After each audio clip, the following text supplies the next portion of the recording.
So we now look forward to the 2-hour Tiguera Club Enduro Championship race. It's the third round of the 2024 season. It's a huge grid, as we've come to expect from the championship. So let's have a look at how they will start. On pole position, number 90, Alan Henderson, will start the Mazda MX-5 that he shares with Daniel Irving. Alongside, in number 23, is Chris Byalon in the first of the Cupra, and he shares with Simon Mason. On row 2, number 1, the Brands Hatch winner, Scott Parkin in his Audi TT, will start alongside Joel Oswick in the BMW M3, he shares with James Collins. On row 3 is number 18, the Cupra. Side 444, another Cupra. Alan Blenko, the former British touring car driver, shares with Claire Norman. On row 4 is number 69. That is Matthew Hampson in the BMW M2, and he is alongside 25, Darren Ball in the Cupra.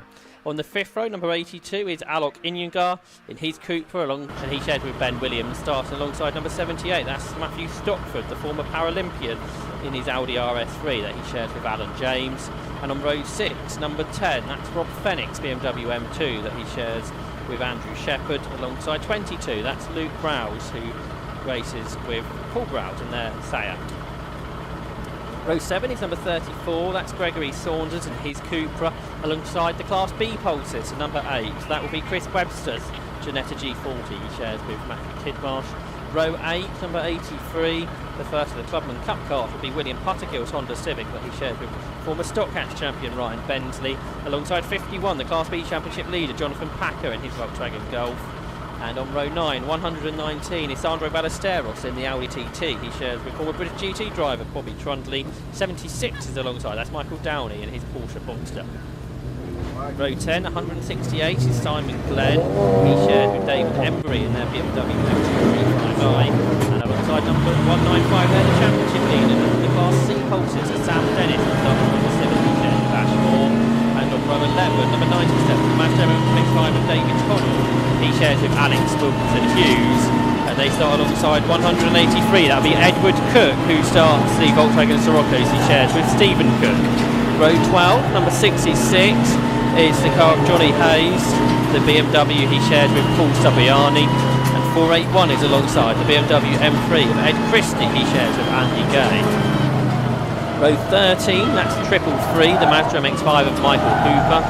And Mike Hooper shares with Thomas Stedman, alongside 169. That's Matthew Simonites, the Mazda MX-5 that he shares with James Mansell. Row 14 is number 20. That's Nick Selby's BMW M3.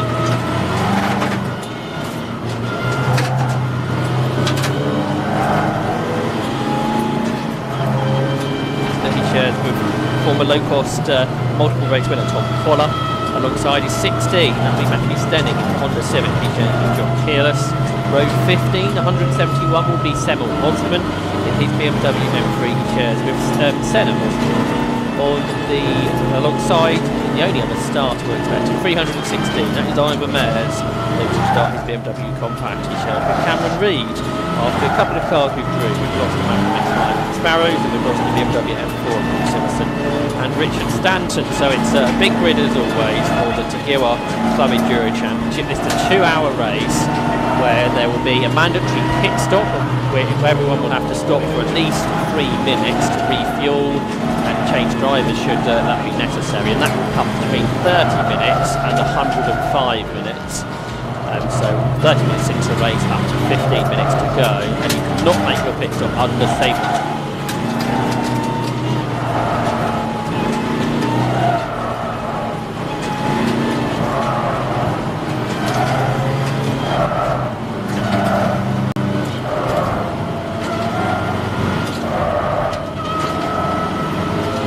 Car conditions, so when there are safety car boards shown,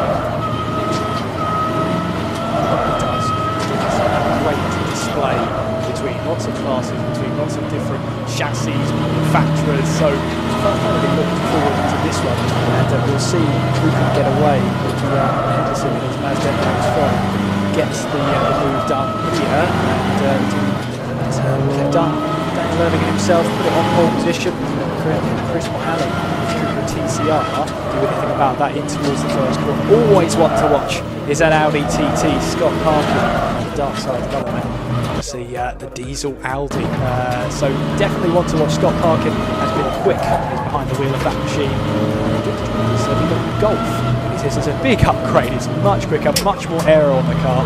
So he's thoroughly looking forward to getting stuck in this race. There's a car with a problem on this green flag lap just in the background of our shot down the Bentley straight. And I wonder if it's Jonathan Packer, the Class B Championship leader, who was a winner at Croft in that class. I'm not sure if we can pick that up on another camera. It is Jonathan Packer, so this is a big drama for the Croft Class B winner. The Volkswagen Golf is not moving.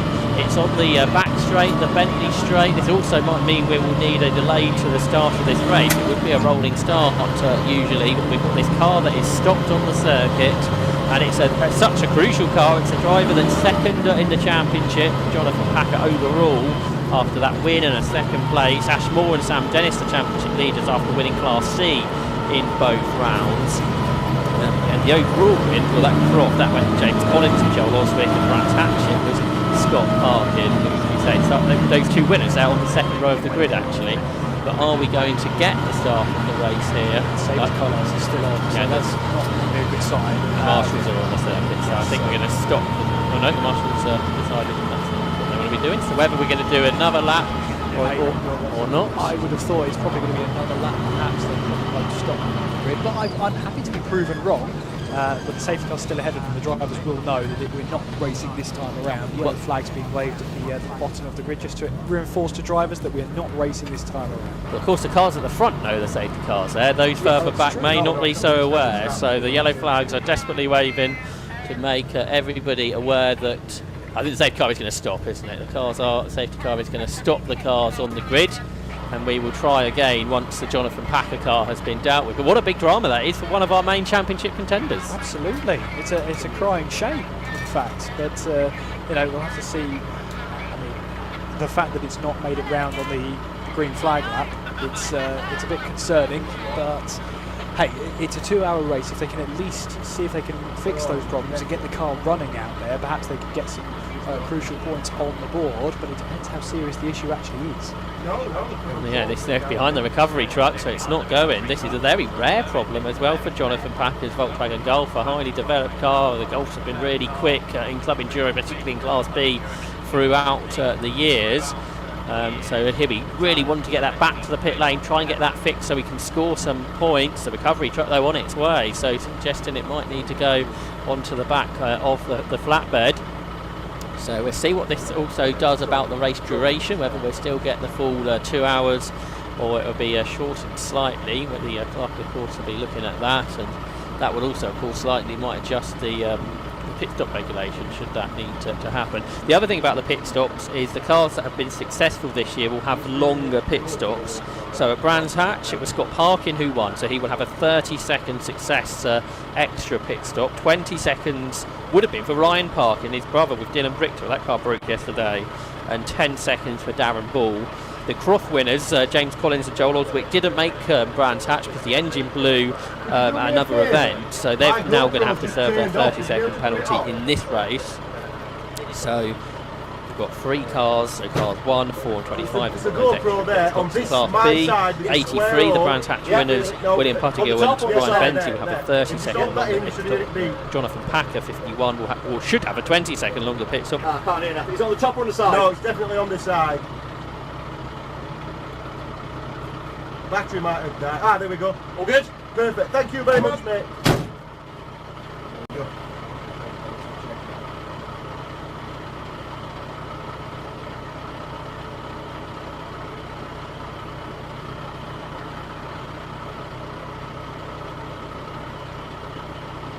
Will he get into the race is the question at the moment. And then in Class C, 30 seconds for 195, the championship leaders Sam Dennis and Ash Moore, and 20 seconds for John Peerless and Matthew Stenning. But you really do have to wonder whether Jonathan Packer will complete any laps. That's him out of the car, I think. Yeah, so that's not great news for Jonathan Packer, as the car's not going any further. And if it does need to be put onto the back of the flatbed lorry, that's never a good sign. It's the fact that the car can't be moved away, can't be dragged away either, because I'm sure they would have tried to have towed that first and foremost to try and get it out of there, but it might have been such a car failure that should be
Tagging Golf, which has broken with seemingly quite a terminal way on the green flag lap for round 3 of the Tagiwa Club Enduro champion. Jonathan Packer watches on. He jumps into the back of, or into the passenger door of the JS Holmes flatbed, and whether we see that car again we will see, but that is one for Kieran Mogg down there in the pit lane to investigate before the race has even got underway, to see if we know the cause of the problem on Jonathan Packer's car. Now the car is on the back of the flatbed, that will be able to pull away, and then we'll head back to the pit lane so we can start to look forward once more to the start of the race, which isn't too far away. So a big thank you to our marshals here at Snetterton for being a vital part of this race weekend, and when there are problems. They help us continue the meeting on as efficiently as possible. And if you're here at Snetterton, or if you're watching at home on the 750 Road Club TV or on Alpha Live's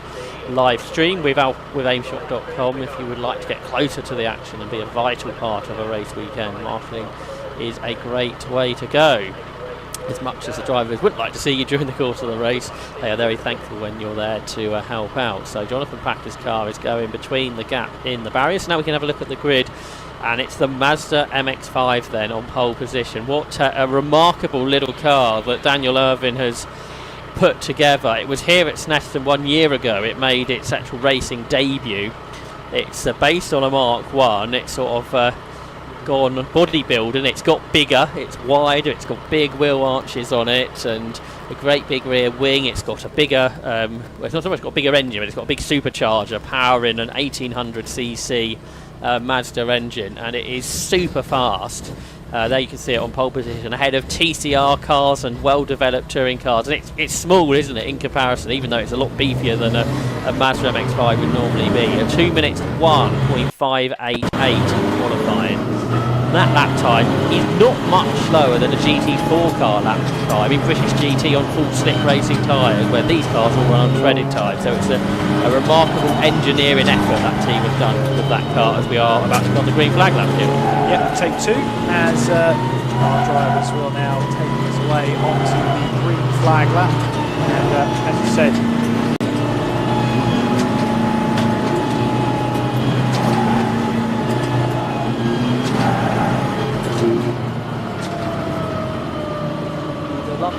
as we head your way down towards Rich's and Wilson for the first time, is cold brakes and tyres, so make sure you get all the heat into the right on tyres and that.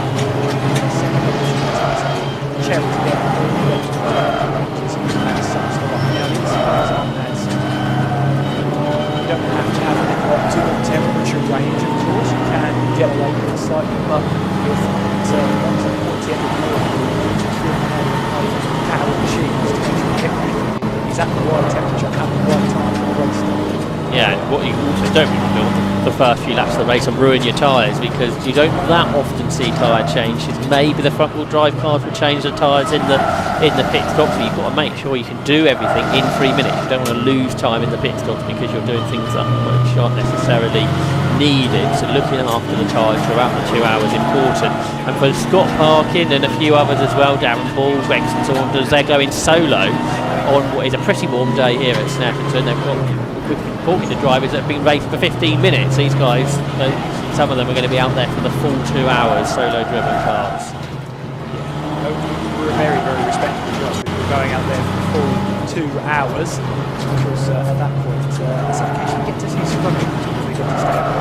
If they're refuelling, which they probably will need to, they will have to get out of the cars while the refuelling is going on, but they don't need to run around or anything. They just need to go into the... I love a good old-fashioned run around the car with the driver change, instead of your single road. Some people, they will double up as the refueler or will be on the fire extinguisher, so instead of actually thinking about getting back in the car, they will be part of the pit stops in this government endurance category. We're sure we'll pick up some of that with our camera down there in the pit lane, and we're trying to catch up with the drivers as well, and the stories that happen throughout this 2 hour endurance race. Sometimes we've had a 3 hour here at Snetterton. We're back to the traditional Club Enduro length of 2 hours for this season's Snetterton round. And good to see some new names out there. Brands Hatch making their debut. Alan Blenko and Claire Norman in their Cooper. They start 6th.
And it's a good start from the second row from Joel Oswick, who draws up alongside. Not such a good start for Chris Byallen, that's dropped behind those second row cars. So it's Dallin Henderson that leads. Second is Parkin in the Audi.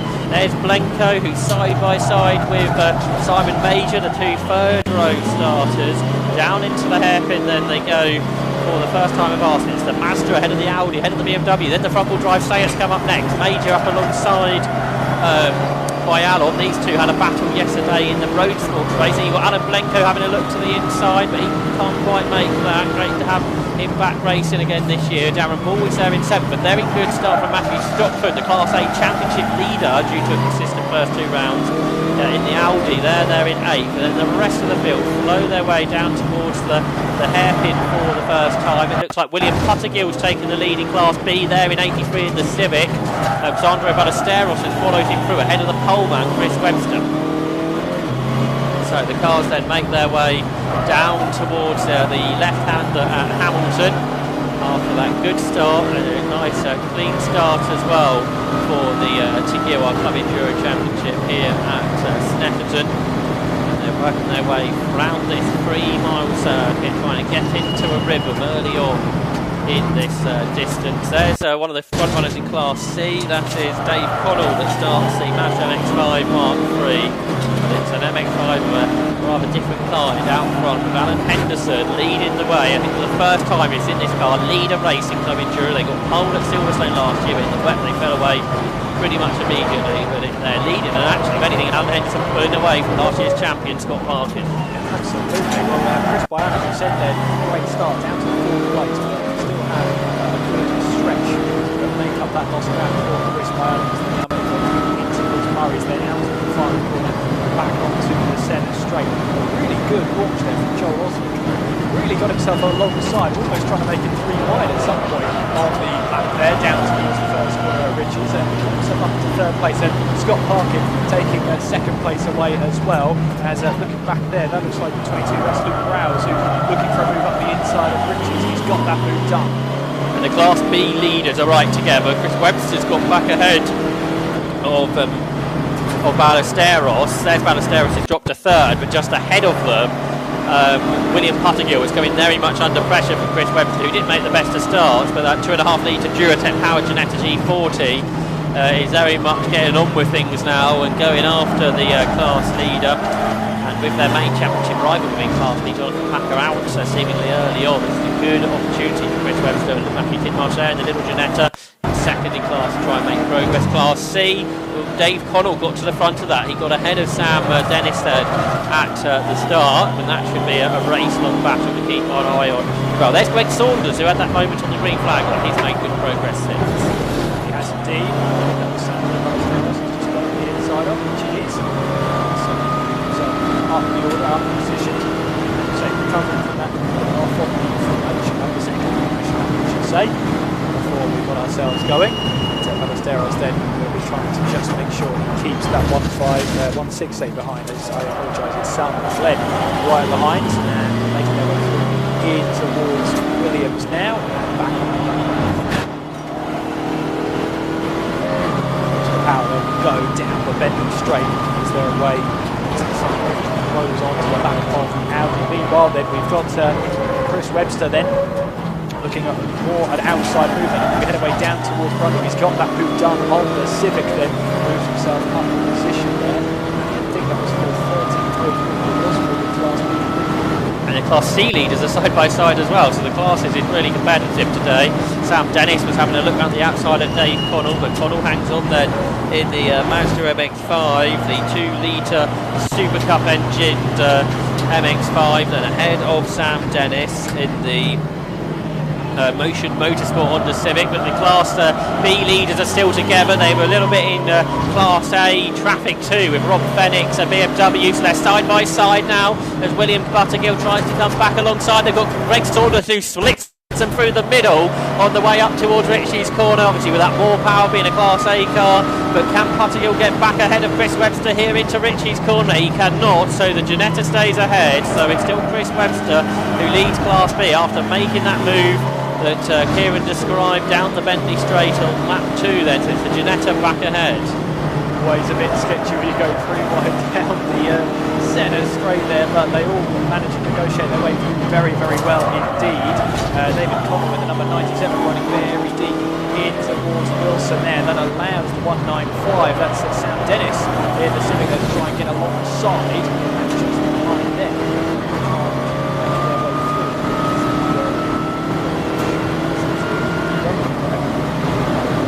That's Edward Cooks to Rocco.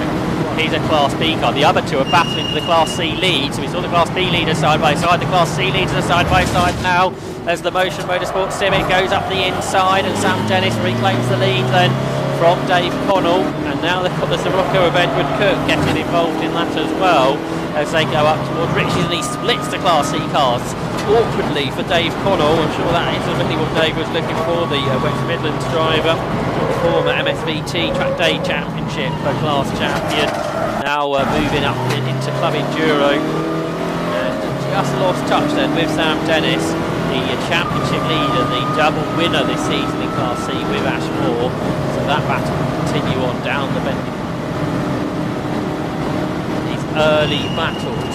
Already sort of a third of a lap ahead of them, the race leader overall, Alan Henderson, has completed another lap and he leads by a couple of seconds over Scott Parkin. Sam Dennis has also now fallen behind Ed Cook, and he flashes his lights at the Class B car because he doesn't want to get held up in the knowledge of he's got his class rival not far behind. He's only just passed Dave Connell.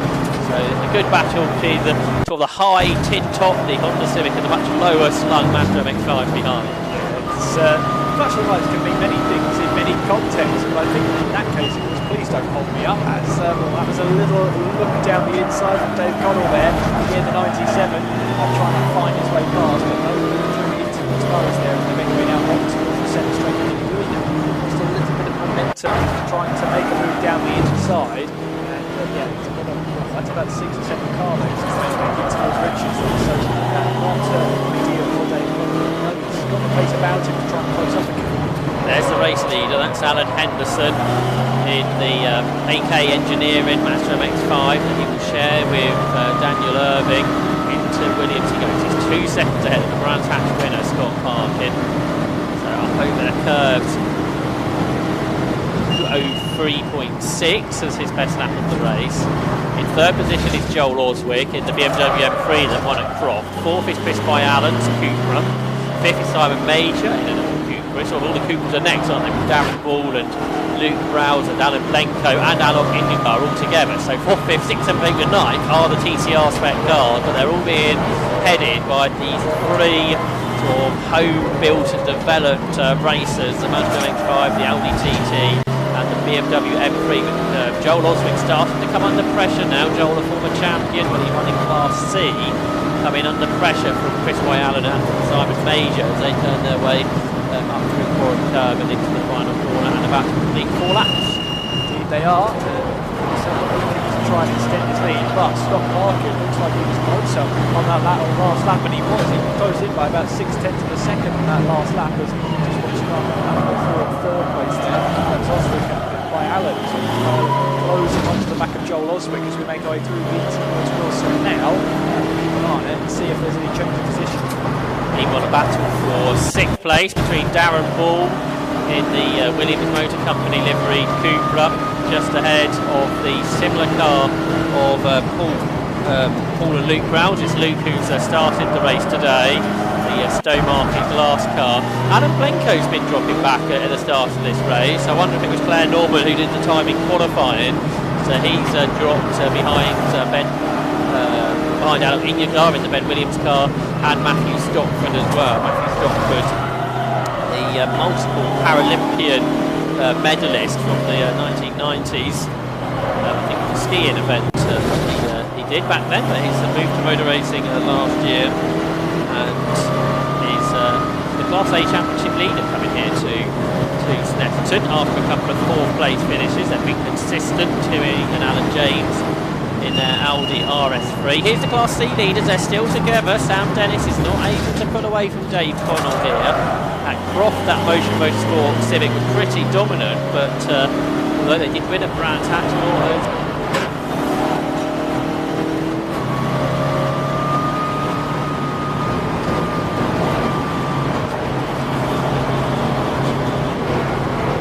passing him down towards Agostini. Yeah, as you say, get back onto the pace. That's a problem, and you expect that BMW to make its way back into the pits then. Then the car then still onto the back, trying to find the cars. Towards Hamilton we go. And as I said, he's not letting Sam Dennis go anywhere. This moment in time, is he? It's great to see this great battle making its way through in towards Oggins. With that BMW back up to speed now, that you'd think would pass it on the run up towards the S's into Brundle in a moment's time. So they will accelerate towards the left-hander at Brundle, and yeah, there goes the BMW. That's the Class A power for you. Well, yeah, it might be the other car. It might be the Simon Glenn Class B car. Yeah, 168. That's the. Nick, he's still there in 11th position. Here comes Dave Connell, has a look to the inside of Sam Dennis. He can't get the better of him there. Dave, who shares with Alex Wilkinson Hughes this season, the Staffordshire man, and then Sam Dennis is sharing with Ashmore, the championship leaders, as I say. And Mazda, perhaps a bit lighter, a bit more nimble through the corners. The Scuderia Dave MX-5 then accelerates out of Murray's to complete 5 laps, and this battle, you have to wonder here if he's going to go throughout the whole 2-hour duration at this rate. Scuderia Dave, is that right? Yeah. I love it already. But when Dave started, his teammate Dave Connell was there for 2 days. That makes more sense now. I just thought he named it after his own self. But there we go, if there were 2 days, that makes even more sense. But yeah, really great battle we have there on our hands. And it's all happening within the first 12 minutes of this race. These drivers do realise it's a 2-hour endurance, don't they?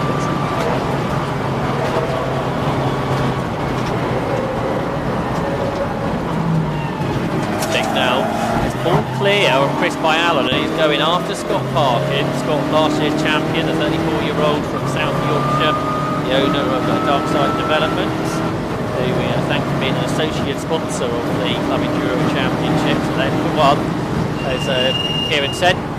He raced a Golf last year, Scott Parkin. He's moved into this TDI Audi TT.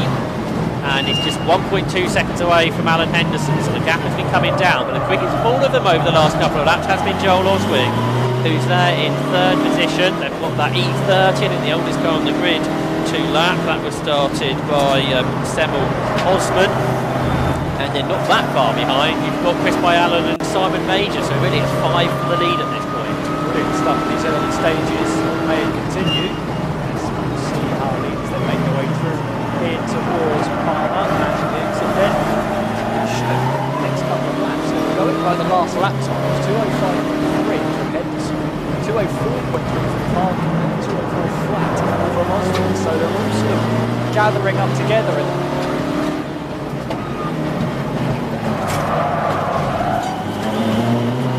And battling lapperies there. They're allowed to battle each other, but that's just drawn them closer in. And in fact, Joel Oswald has picked up and taken full advantage as he's got on the inside of Scott Parkin as they make their way through in towards Oggins then.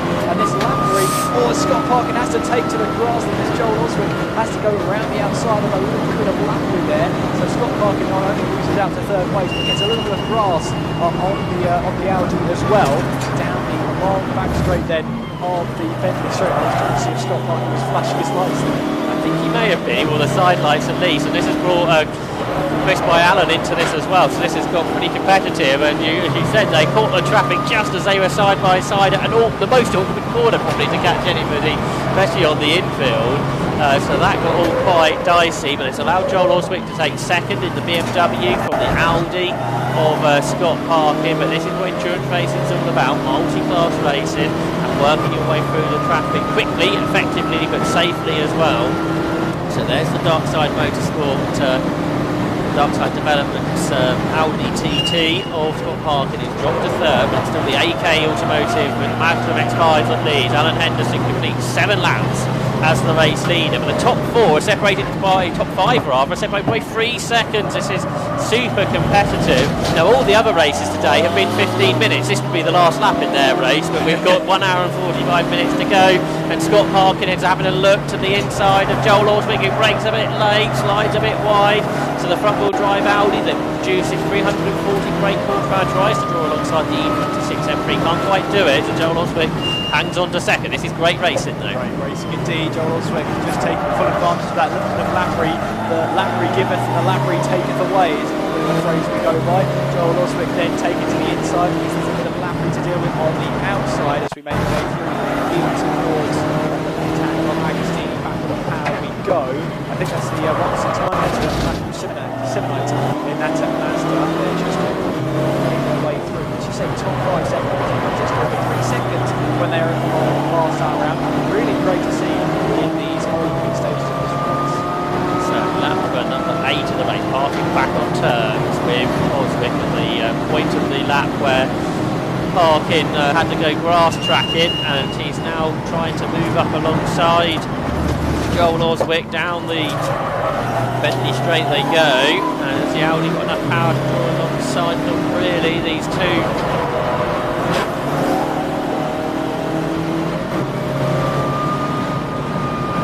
Road cars, but in motorsport as well, turn their way up towards the end of lap number 8 of the race with the former Class C champion, Joel Oswick, the former Class B champion, Scott Parkin, absolutely nose to tail as they go through the form. Now in Class A cars, as Sirocco looks pretty slow ahead of them, so they have to sweep around Edwards Cook. I wonder if that car's bound for the pit lane, if he can make it there. So the leaders turn their way out of Murray, so we've got 8 laps with Alan Henderson still leading the way. He's not really battled with the others, but he's not that far ahead. And yeah, the Sirocco's got going, it's into the pit. So Ed Cook rather, that's good news. Good news indeed. And yeah, just getting out of the way of a bit of traffic coming through. But of course, when it comes to endurance races like this, it's on the faster car.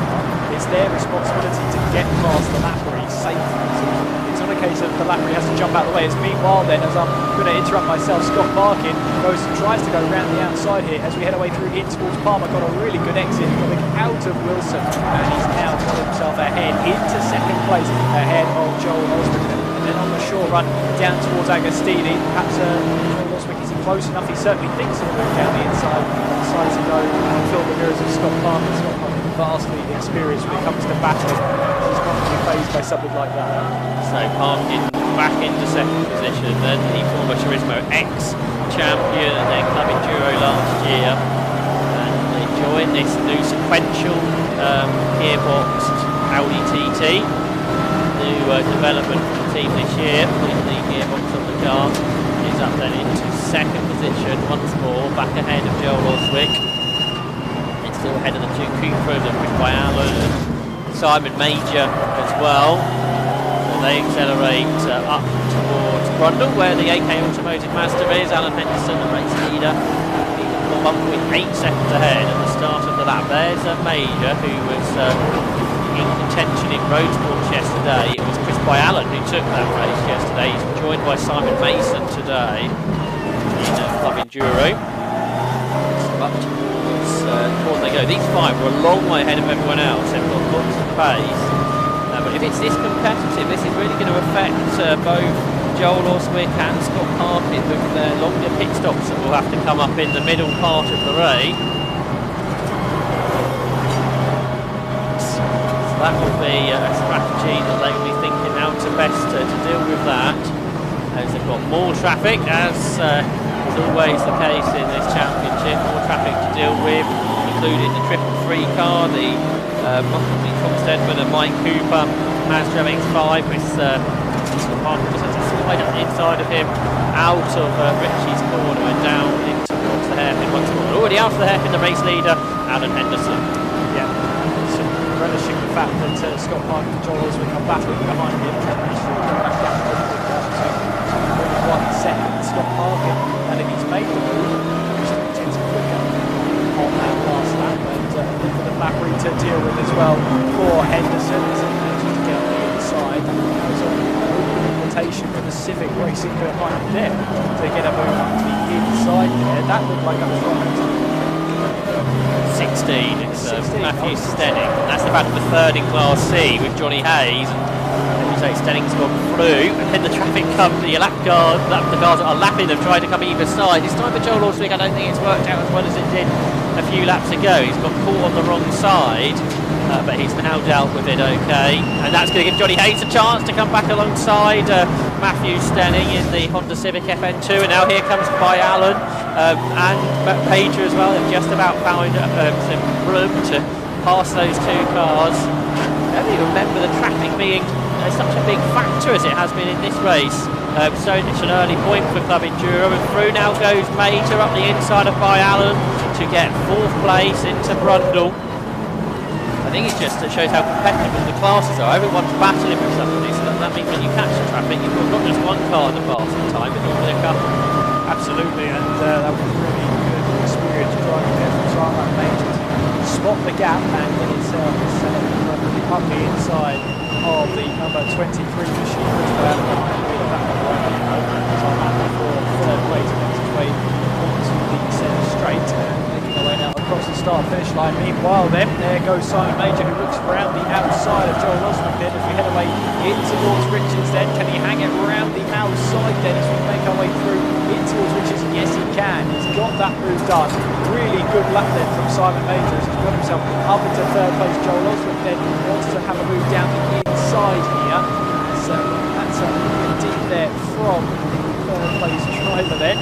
But Simon Major just hanging on to that one. He has hung on to it now down into Lord Harbour. It's a really good lap there. Not understating that from Simon Major. He's got himself really up in the back on there. Yes, he was 5th at the start of the previous lap, and now he is 3rd. So Joel Oswick, who had really put him off, took the race win there with James Collins. Just struggling to lift the pace of the top 2, and now starting to lose further positions. So down to 4th he goes. He's got Chris By Allen on his tail now. BMW obviously a rear-wheel drive car. Oh, the Mazda's broken. The leading Mazda of Alan Henderson is slowing. Oh, we've seen this so many times with that car. Is it back up to speed now? It's certainly had a blip there, and it's lost the lead, so Scott Parkin has taken the lead. Simon Major's going to be 2nd now, but the MX-5 is going to drop to 5th by the looks of it. So it's not completely broken, but it certainly had a blip there where it lost a lot of time. Is it up to racing speed, or is it still not 100%, do you reckon? It doesn't look 100% at this moment in time. I wonder if it's going to be needing a pit stop visit on the outside of the window, if that will be the case. So, yeah, testing times here for the team. Alan Henderson obviously leading the way for a long time. Just looked like he was settling into that race. The fact that he's only just really keeping up with Chris By Allen at the moment. We'll see if he makes his way exit stage right into the pit lane. Doesn't do that. He doesn't. He stays out on track. So clearly, it's something they're going to have to manage for now, and maybe they'll see what they can do with the pit window. Yeah, which will do happen in about 7 minutes' time. So if they can keep the car going till then, see if they can turn that into a mandatory stop, unless it sort of solves itself. James Collins hops over the curb there under pressure now for what is 3rd position from Chris By Allen. He can't go through, but the new race leader then is Scott Parkin, the Brands Hatch winner. He's 2 seconds ahead of Simon Major. 3rd is James Collins. 4th is Chris By Allen. 3rd is John Aldridge, 4th is Chris By Allen. 5th is Alan Henderson. Darren Ball is the best of the rest in 6th. Luke Browse is 7th. Alon Pinyar is 8th. Matthew Stockford is 9th. And Rob Fennick leads the top 10. But there's the new race leader then, Scott Parkin. He is out front for the first time in this race. And with Scott Parkin to get to lead, lets it go without a huge fight. He knows the pace that he needs to set in these early stages there as we ride on board, if you're watching on the stream, with Scott Parkin then, as he makes his way onwards and upwards to the 2nd lead he had at the line last time around, and down the long Bentley straight. Now making his way turning towards Brundle and Nelson. It's a very tricky set of boards here. Big sausage curve on the outside of the group.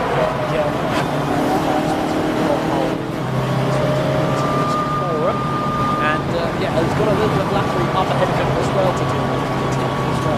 Top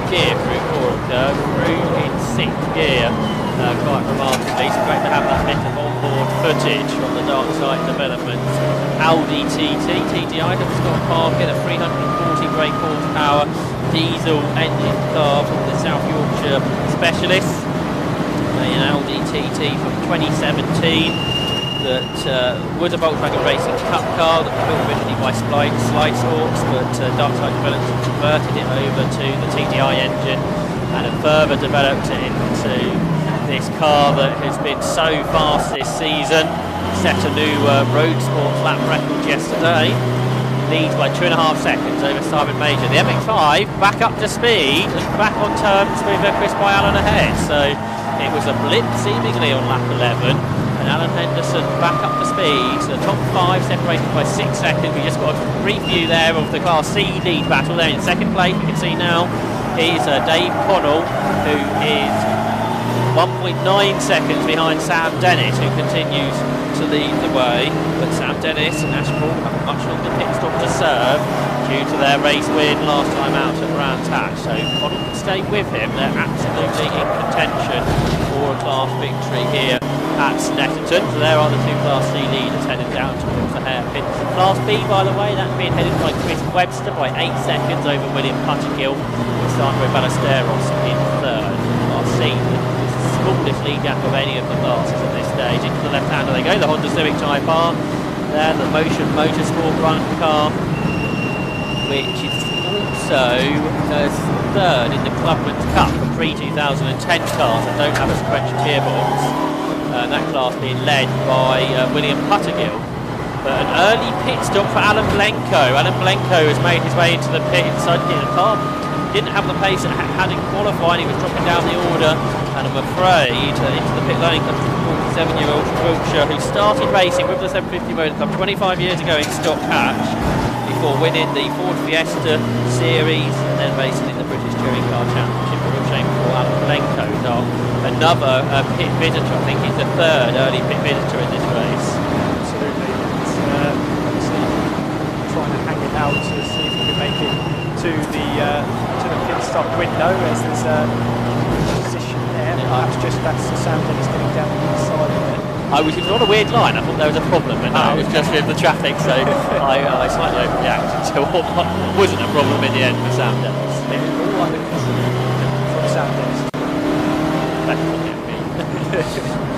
Class A cars go through again. Similar gaps really between them. The gap between Oswick and Byalan's gone out, so Joel Oswick sort of got on with it. Here's a bit further down the order. This is for 10th place. That's Rob Fennick in the BMW M2 that we got a glimpse of there, the Buckinghamshire racer in the BMW that he manufactured from Holland over the winter. Meanwhile, then is number 20, that's Nick Salby, the accountant for Bishop Stortford in Lancashire, former low-cost racer in the 2003 BMW M3 that he shares with former low-cost race winner Tom Collor. And they're about to be lapped with Michael Downey in there as well, the Scotsman. They're about to be lapped by the race leader, Scott Parkin. Looks up the inside, he passes one. I think he can pass both cars without too much of a problem this time through. So 2.1 seconds his lead gap. Now with a couple of lap cars between himself and Simon Major as they work lap number 14 of this race. We're about 90 seconds away from the pit window opening, so this is I expect to see unless there's an issue, unless there's towards the end of the race. So we've got any car in the second stint, then hopefully start to have a bit clear ahead when traffic's going down and each other.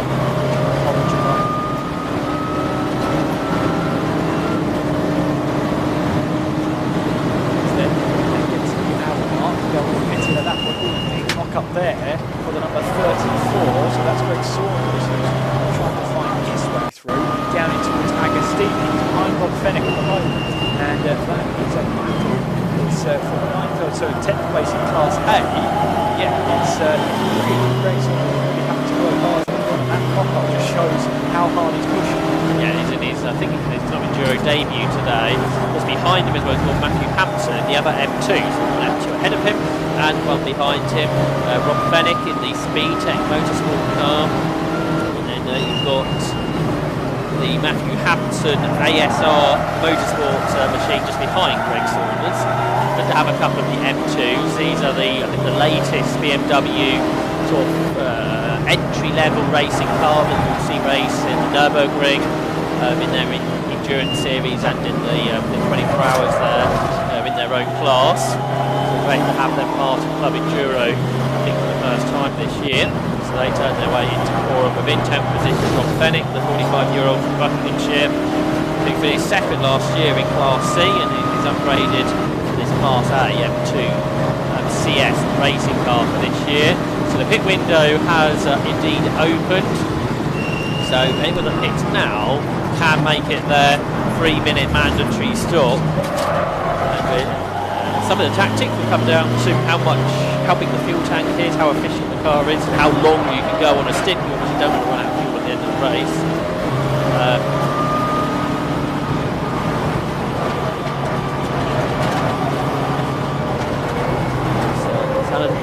He dropped away again there from by Alan. He was half a second or so behind at the start of that, bigger than that, so Mazda maybe struggling a little bit again. Yeah, I'm just having a look at the last lap times though. Henderson was 7 tenths quicker than Scott Parkin on that last lap, and a couple of tenths quicker than Major as well. So he's definitely on pace right now, but it's not the commanding pace we saw earlier on in this race. And that may be because of the tyres of, you've got to manage those tyres as you mentioned at the start of the race, Josh. You've got to manage those tyres over the whole 2 hours. You really don't want to have to change tyres unless you really need to. Scott Parkin in the pits. The race leader is into the pit lane.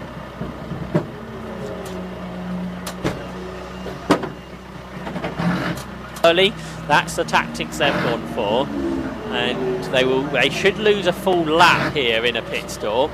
Again, pretty well. He'll have to be in for that extra 30 seconds as well. So he'll be in for 3.5 minutes. They go over a lap down, and they have taken that tactic. And are they going for a tyre change as well here, do you reckon, Kieran?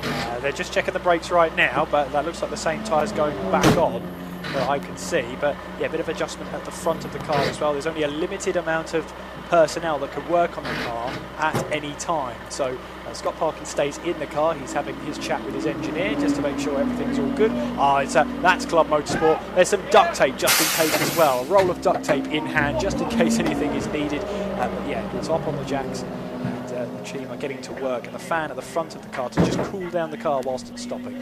So this is the battle for 5th place now. Scott Parkin's pitted, and that is between Darren Ball and Luke Brow. Just hearing from Kieran Mogg down there in the pit lane that they were clearing the grass out of Scott Parkin's car. If you remember, he was on the grass after 7 or 8 laps, so perhaps the car was starting to overheat, so they've made use of this early stop to get all the grass out. She said they were checking the front left-hand corner as well, and presumably that car's got a really big fuel tank, and I don't think they fueled the car up there, did they? So perhaps it's one that can go for the full 2 hours without needing to refuel. Absolutely, yeah, and if that's the fact that it was able to keep that pace up on a full tank of fuel, or at least what's on the fuel to get it to the end of the race, that's pretty impressive pace there from Scott Parkin. That might be a huge warning sign for all the other drivers and teams out there that, yeah, Scott Parkin might be able to do this on 1 tank of fuel. Yeah, so it shouldn't be an advantage in quicker pit stop, but it does mean you don't have to worry about that element during the pit stop process, which is helpful. Obviously, the other thing is, the other question, can he really do it on 2 hours on a tank full of fuel, and is he going to get to the end without the need for another pit stop? So the battle for 5th position between Darren Ball and Luke Browse then continues on. So this has been a nice dice for a while between those two Cupras. Meanwhile, Simon Major then leads for the first time here at Snetterton in the Club Enduro Championship. He's 2 seconds ahead of the Croft race winner Joel Oswick, with Chris by Alan there in 3rd. Alan Henderson back up to speed again. He's there in 4th. And we can see there then the race leader, Simon Major, in the car that he shares with Justin Middleton. They went well in road sports yesterday as well as a precursor to this Tigiwa Club Enduro Championship race. So car number 18, it's a plain white Seat Cupra that leads the way here, Kieran.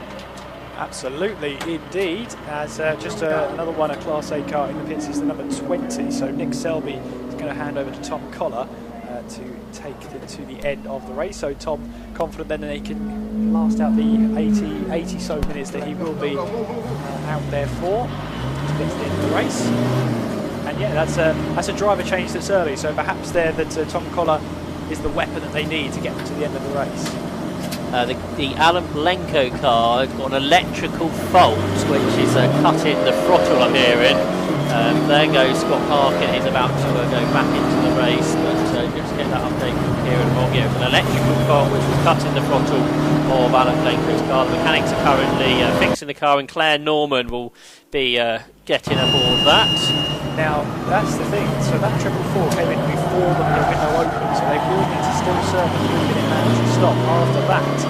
So really, they're going to be well down the order, and I think the order today now will get this car to the checkered flag. Yeah, and points together. Yeah, and perhaps a bit of learning as well, because it's a new car for the pair of them, and Claire for a long time has been racing historic BMWs with her dad. So therefore, such a different car. It's more than a touring car to get used to. They went really well at Brands Hatch. They finished, I think, 5th at Brands. That was a really good result. It's a real shame they had this problem early on in this 2 hours. So there goes Scott Parkin. He's reclaimed the circuit in 22nd position. He's made the early pit stop. And then we just have to wait how that all unfolds. He's come out 1 lap, not quite 2 behind.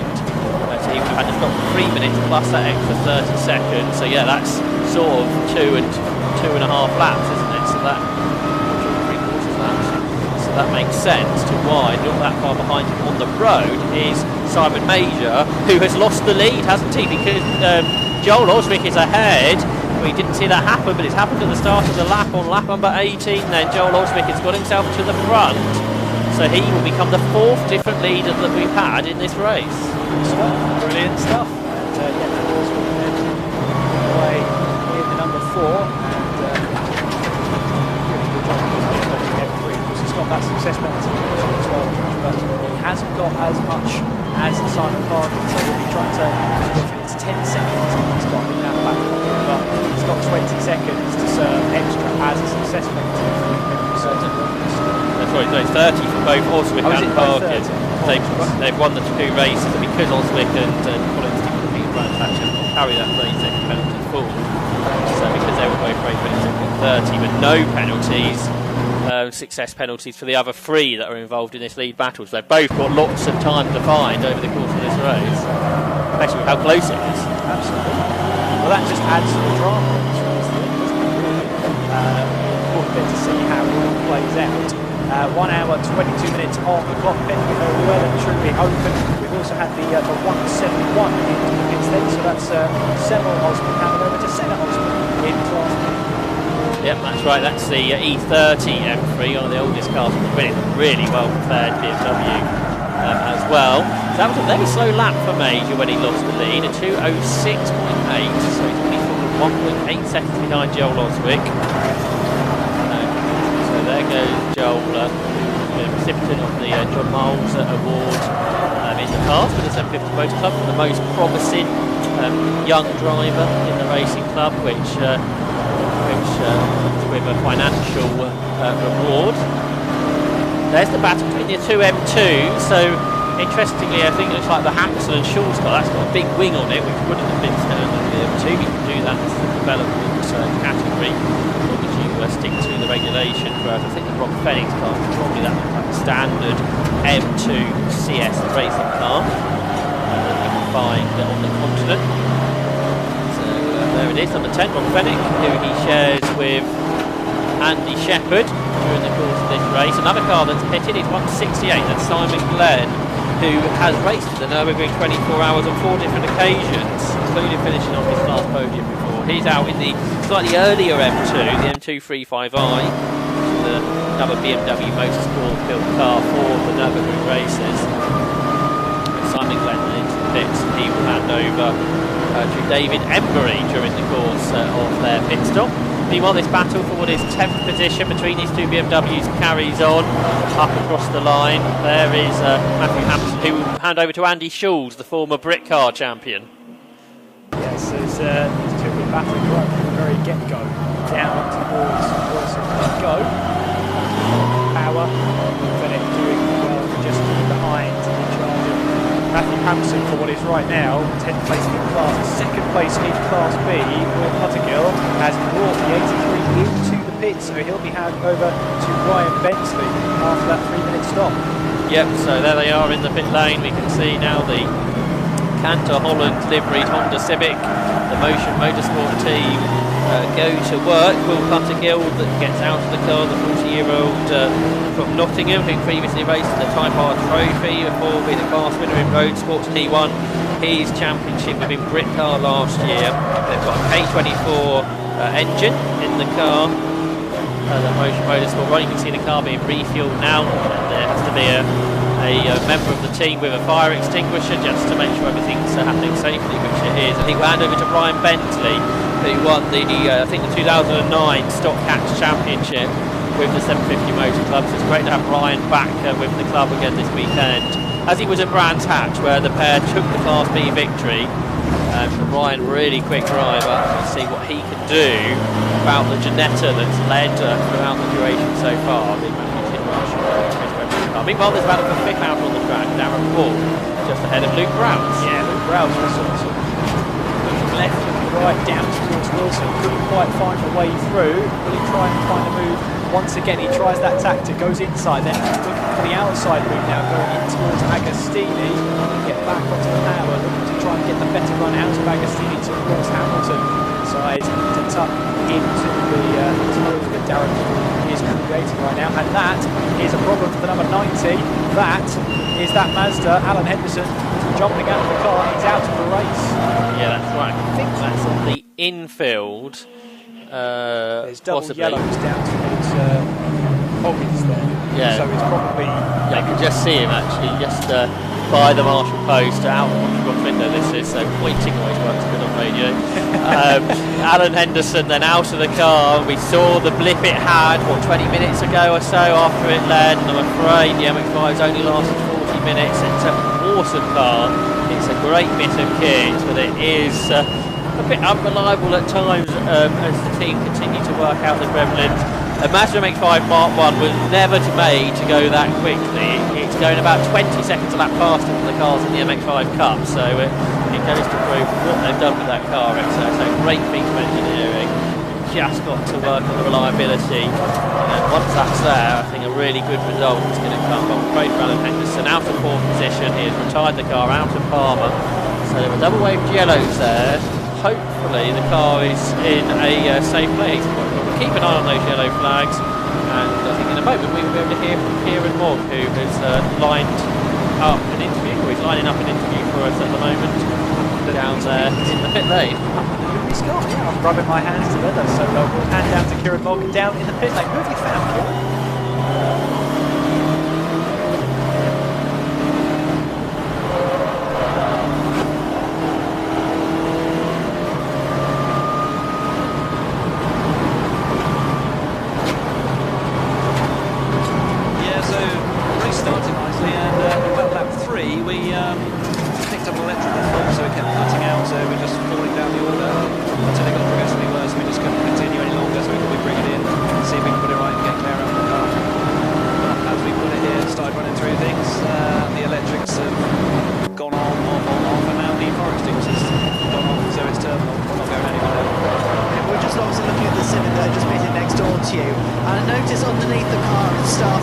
Flooding with the coolant, I'm guessing, and then if John looks inside the car as well, you can see the fire extinguisher has just catapulted straight into the seat and everything, which is not exactly what you want. Not what I want at all, no. But at least I managed to escape out there without getting soaked anyway. Have you been safe with this fire extinguisher gone off with you? You would have been safe, at least you've been covered. Yeah, at least we know it works. Absolutely. Well, shame for the weekend to end like that for you. Yeah, that's okay, but thanks very much. We'll be back at Silverstone and continue there. Absolutely. Fingers crossed for next. Thank you very much. Cheers. Back up to you guys in the commentary.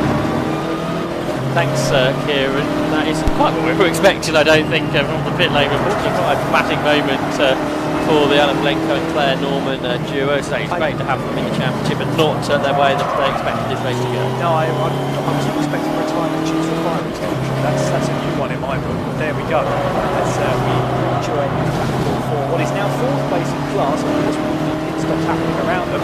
Darren Gordon, the 24 Luke Browse in the 22. They've been in second for the last 45 minutes as they head their way now down towards Richards, with the 25 still ahead of the 22. So Darren Ball keeping Luke Browse behind him as they head their way up towards Wilson.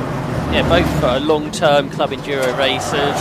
Darren Ball's raced Porsches and BMWs in the past in the championship, and the Browse father and son team, they had a BMW CSL in the past, but they both now switched to these Cupras, which I think are good, reliable and consistent cars. They're a lot more forgiving than perhaps the others, but the others maybe that fraction quicker, things like the M3s and the Audi TT and the Mazda MX-5 on peak pace, maybe that bit quicker than the Cupra, but I understand that Cupra perhaps that bit more driver friendly. George, don't just mention how reliable they are. That's opening yourself up there, I'm afraid. But yeah, fingers crossed for them. You don't have to run into Darren and Luke off in this race. No, we've done that. You've done that before, definitely. I definitely have in the past. But yeah, still a great battle between them. A bit of a kick of dust. Car up ahead of them at this moment in time. But yeah, the battle still goes on between those, and the battle keeps going on everywhere out on track. I think that's Simon Parkin you can see in the background down towards Wilson, looking to get his way up the wall after his early pit stop. This is inside the window, of course, so he's happy to continue on that competition. What's happening there? Right on the outside towards Richards. He's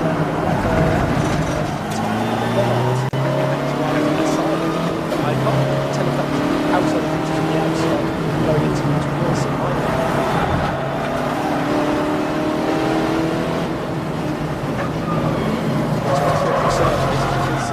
Who would want to know making it around the outside of Richards? Let's see that before. Not when there's lots of traffic to deal with, especially. Scott Parkin there, then he's up to 16th in the race. Meanwhile, Class C, every time we go back to Class C, there's a battle on. It's a bit like at Le Mans. You always look back to the GT class, there's always a battle there. Well, today in Club Enduro, look back into Class C and there's a battle going on.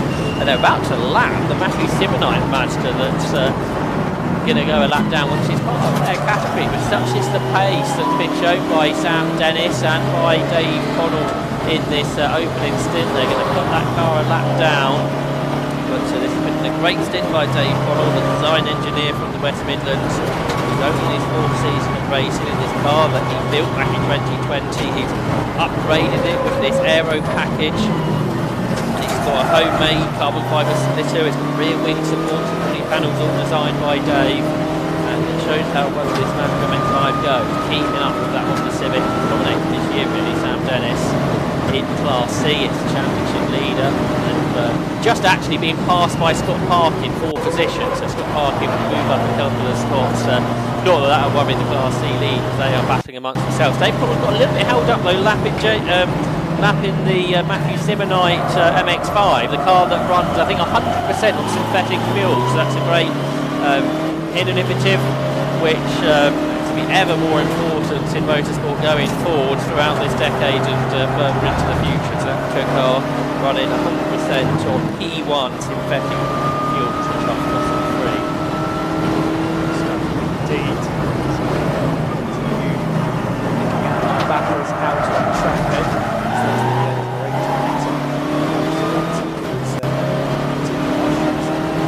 Right now, currently leader of the class right now. There's the 18 moving down the inside there, not from position, because that's Simon Major who's trying to find his way to the lap there. So finds his way through, and not far behind them as well will be Chris Brown. Dive down the inside of Ginetta just staying well out of the way there. As mentioned previously, when it comes to a bit of backwood that's dives out of the way or completely catapults off the racing line, it's up to the faster cars to make the moves. Yeah, absolutely right. So Kieran, it's not Formula 1 rules or something. Twitter exploded last week in the morning. I was watching sports car racing for the first time, but no worries here. So Chris Webster, he finished second at Croft with Matthew Tidmarsh in that car, so they're looking for their first win in the Tiguera Club Enduro Championship in that ex-Rothco Ginetta G40, the car that Oliver Goethe did a training in before he went racing. He's now a race winner in the FIA Formula 3 Championship. But for this Webster and Matthew Tidmarsh, this is all going quite nicely at this stage. They're 38 seconds ahead of Sandro Ballesteros in second. Michael Downey is third in Class B, but we're obviously making that early stop where the Brands Hatch winners, which has now got Ryan Bentley in the car that William Puttigan started. Bentley setting personal best laps in the 2 minutes 10 recently, and they are going, we have to see, much like with Scott Parkin, once all the other pit stops unfold, who will come out on top of those individual class battles. There's the leaders across the line. Joel Oswin 2.3 seconds ahead of Simon Major, with Chris Byallen re-catching again. Byallen back on terms then with the Cooper ahead of him, of Simon Major, and he was the fastest of those three on the most recent lap. Yeah, to see if we can find a way past. They have to go shade away to a little bit of flattery right now as into Errol's Palmer. Three different classes in that four car.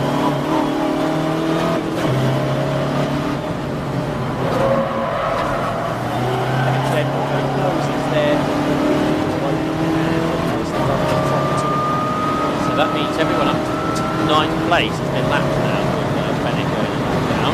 So the pace of those first three, plus Scott Parkin, really shows there. After that bit of traffic that Dave Connell had to deal with, he's pulled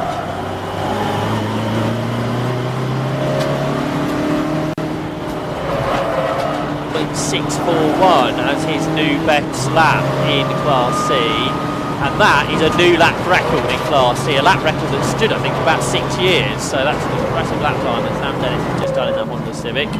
Just see there the Tom Stedman and Mike Cooper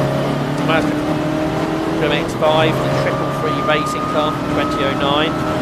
Good to have them out. I think they made their debut here a year ago and are enjoying themselves. They are in 4th position in Class C behind Sam Dennis, behind Dave Connell and Matthew Stenning, who is 3rd in the category. John Hayes is into the pits in that BMW 318, 5th in Class C when they pitted in, so he's now going to hand over there the car to Suliani.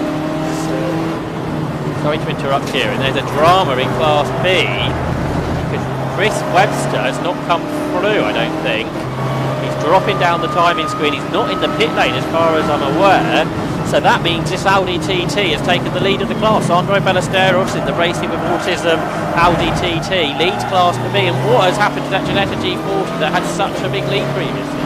Yeah, I'm just trying to look around at the top of the circuit here. There's a yellow flag. I can't see it right now. So unless they fall off the exit stage somewhere,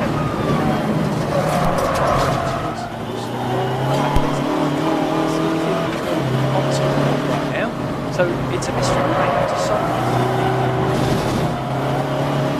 We're hearing it's gone perhaps into the paddock via the back entrance and into the garage, so getting that confirmation from that. Also off the circuit is number 20 Tom Collar in the BMW M3, the Kent man, who finished 4th in the local championship in the past in this E46 M3, so that's down the Bentley straight. We're also hearing perhaps a bigger drop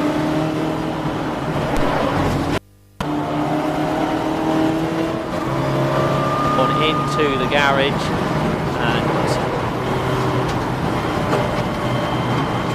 that is out of the race. So thanks to our pitline team and to Trevor Gregory as well, who's setting that through. So there's lots of dramas all of a sudden happening here, Kim. Absolutely, that 20 it stops just before the passenger bridge, pedestrian bridge I should say, down the Bentley straight. So is the out of the way enough for that car to I think they would leave it there. We shall see. We've done the same with the Mazda, haven't we, around the circuit? So this that retirement really could help Ryan Bentley here in number 83, another car that has the 30-second success penalty they're going to have to come back from, and another car that pitted early in this race. So Ryan Bentley, super quick driver. I think after he raced in stock, actually did some commentary with Ian Snowman as well, so he can talk about racing as well as drive, and that's what he does more so nowadays.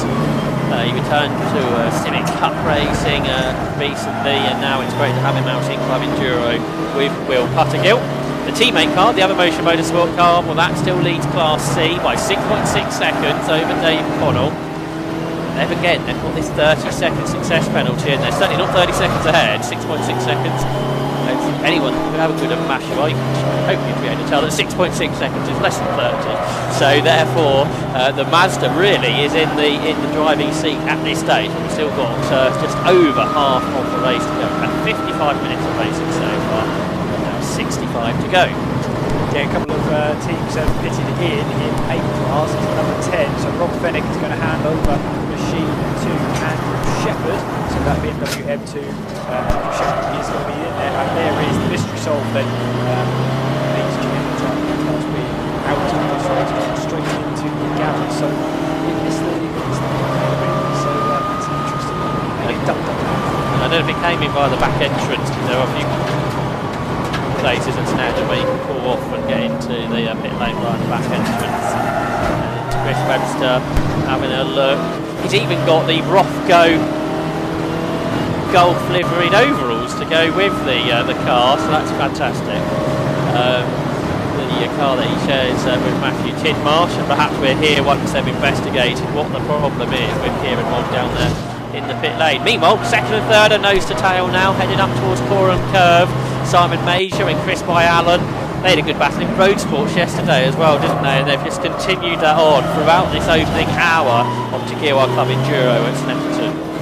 Absolutely, and getting back onto the power, they made their way down the centre straight then, so Simon Major just keep himself ahead right now on Chris Allen, who is right now second place in this race as they'll make their way up towards Vicky's now.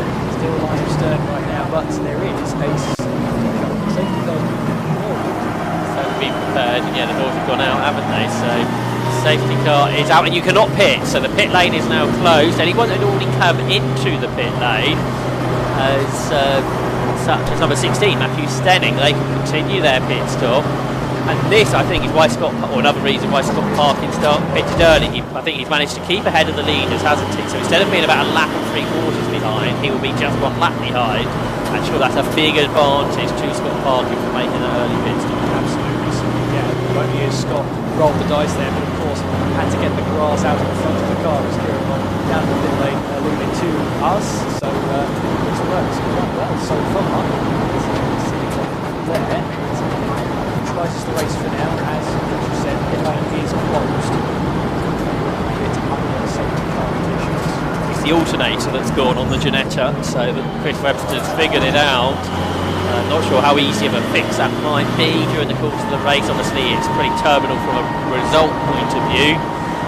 Potentially terminal also is the M3, and lots of smoke emitted this car. This is why the safety car is needed. It's not just a simple mark of the grass, leave the car there. There's some attention needed.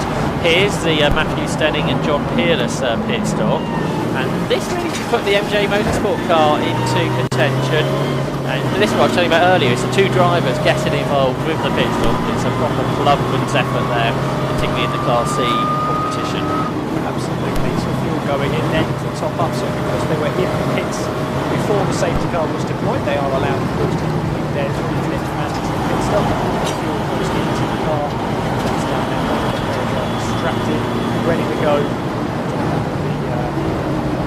machine on its way, so John Peerless will be jumping into the car to take this flag. Yeah, that's right. So let's see how that works its way out. The FN2 on the Civic. So Matt Stenning, who started the driver from Oxfordshire, who started racing 3 years ago in the Civic Cup, but more recently been in Club Enduro. Before all that, in the 1990s, he competed in the British Jet Ski Championship, which I'm probably the only one on the grid who has done that.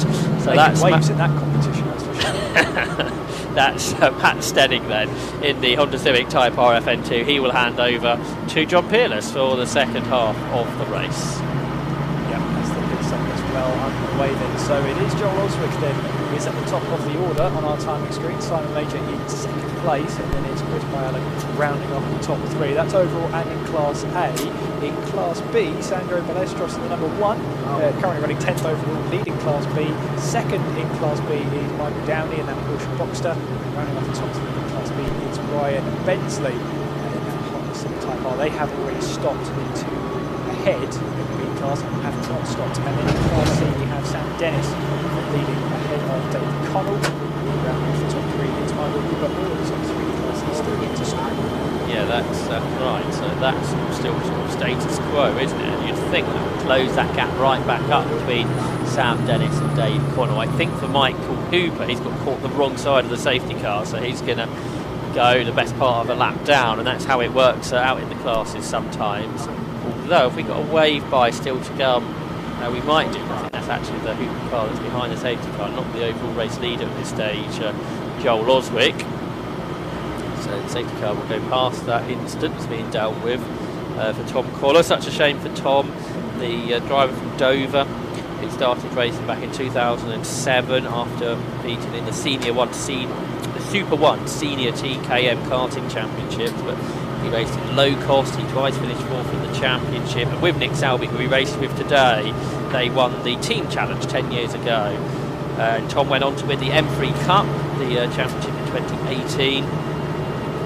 Race winner in Master 7s as well, but that 3.2 litre S54 straight 6 BMW engine has rather let him down, I think, today. And that car that was crashed a few years ago at Spa, they've really struggled to get it to work as they would like, and it's been a bit problematic again being here at Snetterton this weekend. So that's a car that's out of the race.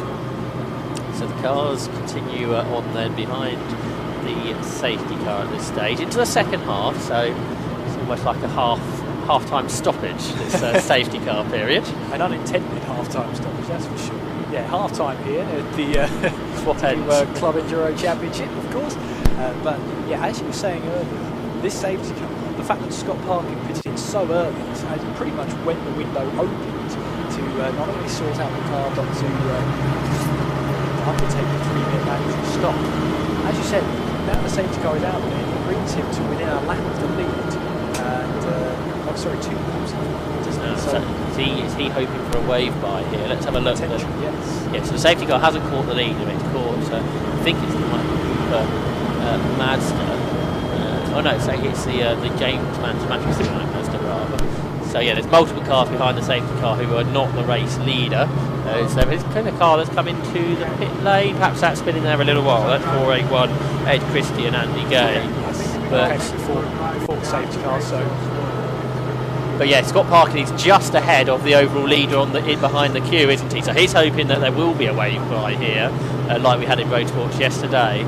But what might not happen is that queue, particularly again, it's a Class C car that's at the front of the field. They may not catch up the back of the queue before the safety car comes back in, even if there is a wave by. So that would go against Scott Parkin's tactics. So we'll see what happens before the safety car comes into the pits. Because even with the wave by, of course, you've got that Class C machine at the top of the, or at least the de facto head car at the moment. So Matthew Simonites will be taking that one there. And we'll see the wave around. If it does happen, we'll see Simonite manage to get away from the rest of the pack. But once it's all green flag, it does still mean that Simon Parkin can't do any overtaking until he's past the start-finish line. The green flag he's actually seen across the line. So the time he gains, he might actually lose again once the race gets started. And that's super important. As you were saying, you can't overtake before the timing line when the safety car comes in. Some people didn't do that in Road Sports yesterday and got penalised for it. So that is what I would imagine at the top of a lot of drivers' minds after yesterday's penalties. So Ed Gay has gone back out, taken over then from Edward Christie. And yeah, it's a bit of a longer pit stop for them. The top collar car is now being recovered, so it shouldn't be too long before we can start to look forward to a restart. We just got lots of shots of broken cars in the pit lane. Simon Glenn's at BMW, the M235. Generally such a reliable car because of BMW Motorsports presence, but that car is another car that is broken. And who has Kieran Mogg found down in the pit lane? Is it a broken car or is it a driver?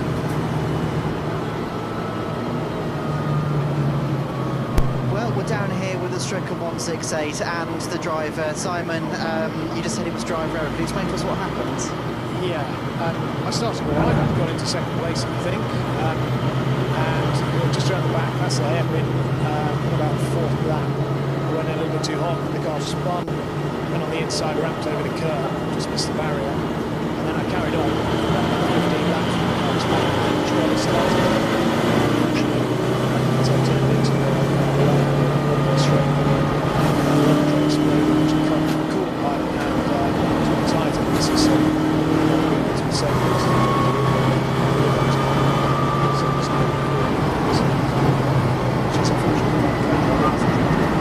yeah, definitely a sad way to end the weekend. But did you feel that you had some things to work with? Yeah, probably a second qualifying, maybe a little bit more back on the time for a lot. But yeah, a lot of fun out there. It's just a shame it ended that way.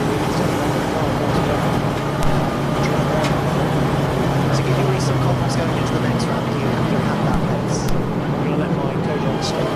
That's it. Okay, well, thank you very much for doing this. Cheers, thanks. So back to you guys. Thanks, Kieran. Good to hear that from Simon McLean. A really experienced driver as well, so a rare mistake. A four-time Nürburgring 24-hour starter. Podium finisher in class at that event as well. So the safety car wave by has happened, and well, driver shouldn't be overtaken behind the safety car. I'm glad we haven't got that on the live stream at the moment. But hopefully the message will get through that they shouldn't be overtaken at the moment, because the safety car is still out. It hasn't come in yet. The lights are still flashing. So I think we're going to get one more lap behind the safety car. And interestingly, we have actually got the top three behind, haven't we, in a line. So you've got Joel Oswick, Simon Major, Chris Byallen right there. So they are ready for a battle when we get to the restart. Have one for that under the safety car. Now the wave round has happened. Obviously back to green flag racing, and of course once the safety car window has, once the safety car has been withdrawn, the pit window will be back open. They have to complete the lap, because technically if the pitting was the safety car, it's the safety car window, because that's how I interpret it. We'll see how the other teams interpret that. I think as long as the boards aren't out, they should be okay. Probably can. We'll see what happens. It's probably best if we can do it. Decent.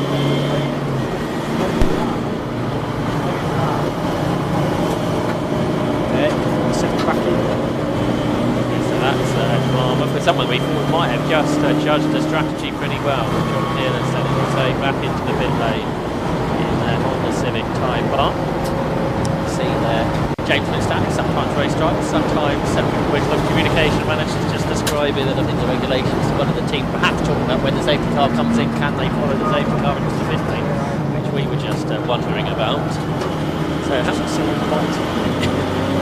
lost about a third of the grid, haven't we, from this race, so it has been quite an attritional race for the TDI Club Enduro Championship, really going to show that Enduro part of the name is in the title. Endurance formula. It's not just about being the fastest driver, it's not just about being consistently fast, it's important to get that car to the end of the race. That's step one, isn't it? You've got to see the checkered flag first, and then lower that position later on. So that's always the top priority. Where the pack of wave rounds we were talking about are just making their way back around the final to start straight. I think we've had Trevor Gregory a clarification. Yeah, Trevor, thanks Trev. You can't follow the safety car in, so I suspect that is also what was being discussed down there in the pit lane. So you do have to do that one further lap, so you were right, Kieran. So how many Club Enduro races have you seen? How many have I seen? Who knows the rules better? Lucky guess, I think. So we found that one out. So yeah, that queue is about half a lap behind the safety car train, isn't it? It hasn't got the fastest car behind her. So I think what was happening a lap ago, rather than someone actually overtaking behind the safety car, they would encourage the other cars to go quicker. But if you're in a Mazda MX-5, you can't go as fast as you can in a Coupe GT Honda. It's as simple as that. You try to explain that to some Class A drivers. I would want to be on the giving end of that one. So Lights are still on the safety car. Is it going to come in at the end of this? That's got parking. Oh, they haven't gone off now. So Scott has got parking gained. I think he probably will have done, won't he? Because that queue will be pretty much caught up to it. It's certainly closer than what he was before the safety car came out. So we're about to get racing back underway. There's going to be 50 minutes on the clock. And we're going to have a sprint, perhaps to the pit lane over the next lap or so from the leading cars. So James Collins, Simon Major and Chris Allen at the front of the queue. We've got 2 Class C leaders in there as well, split by the Class B motorsport car. So we'll look out for that battle too between Ashmore and between Sam Dennis rather, Dave Connell, and then they will be handing over to Ashmore and Alex Wilson Hughes. And we've seen how the 2 drivers' pace is different, but we know the Honda will be a longer pit stop due to that success penalty. So the safety car in, and the car can get back up to speed, Kieran. They will indeed, and Joel Oswick will get proceedings back under green flag racing, met with the green flag at the start-finish line, so our leaders can now go racing down into Lord's Riches then.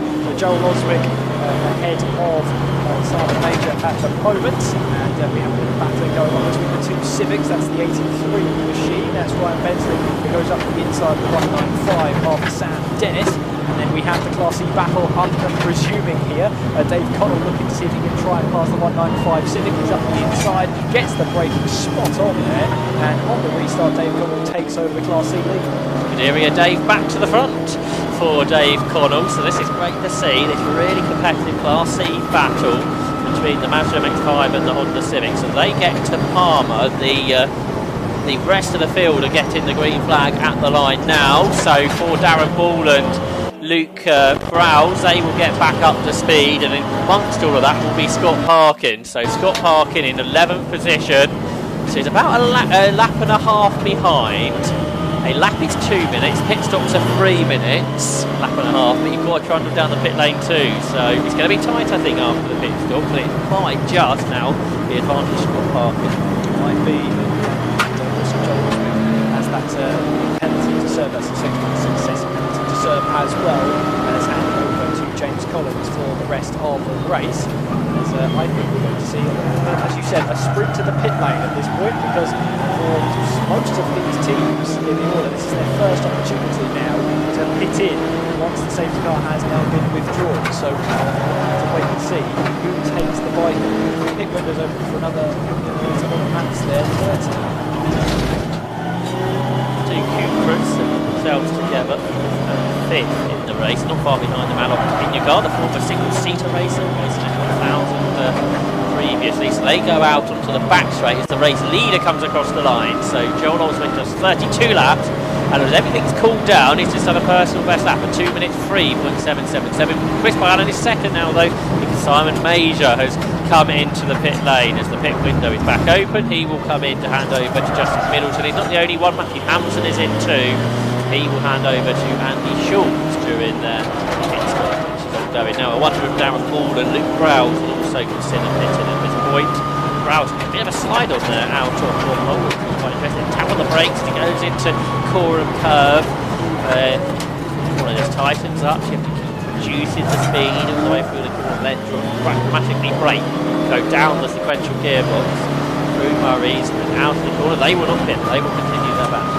Will indeed, and good fortune as well. They'll keep on their battle as they head way down the start finish straight down towards Riches then, and Browse was looking for a move down the inside, but Darren Ball covered him off. Now for Darren Ball, he's only a single driver entry. For Luke Browse, he will have to hand over to Paul Browse in the pit stop, so one with a driver change, one without, so in the final few laps here where Darren Ball battles with Luke, but he will have to battle Browse by the end of the race. I think it's Dan's call that we get to the car a little bit later on. Lots of other cars are pitted as well now, as expected.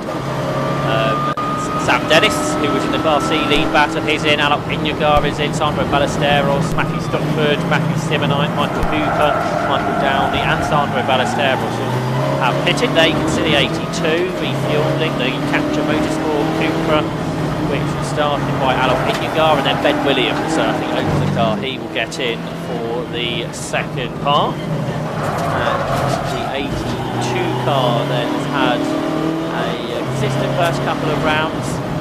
They scored 15 points so far. Also still in the pits, you can see John Peerless, so that problem continues on their Honda Civic. Meanwhile, James Collins still has to wait in the pit lane because Joel Oswick is carrying on and he's set yet another personal best lap at 2 minutes 3.764 to pull out a 5-second lead. What's going on here? There was two cars in close combat. Number 10 has run out wide. That is Andrew Shepherd now aboard the BMW M2. Yeah, a bit of a bizarre one. Oh, and that's a spinner there. Someone who's had a bit of a tumble is Darren Ball. So I don't know if that was a case of battling over Luke Browse at the moment. Damage the car. You see anything on the left-hand side of it. But going through the paces then. So the battle between the two Seats then. A little bit of misery there for Darren Ball. Here in the AT2 car we just saw, the Alok Inyugar and Ben Williams car, that's had overheated brakes, and now as everything's cool coming to the pit lane, all coming to a stop, well, that heat soak I think has caused a few issues. So we'll see if that pit stop is elongated because of that before Ben Williams can head back out onto the circuit. So a few dramas down there in the pit lane stand. Meanwhile, Joel Oswick carries on. We can see here number 66, fifth in Class C, is caught up in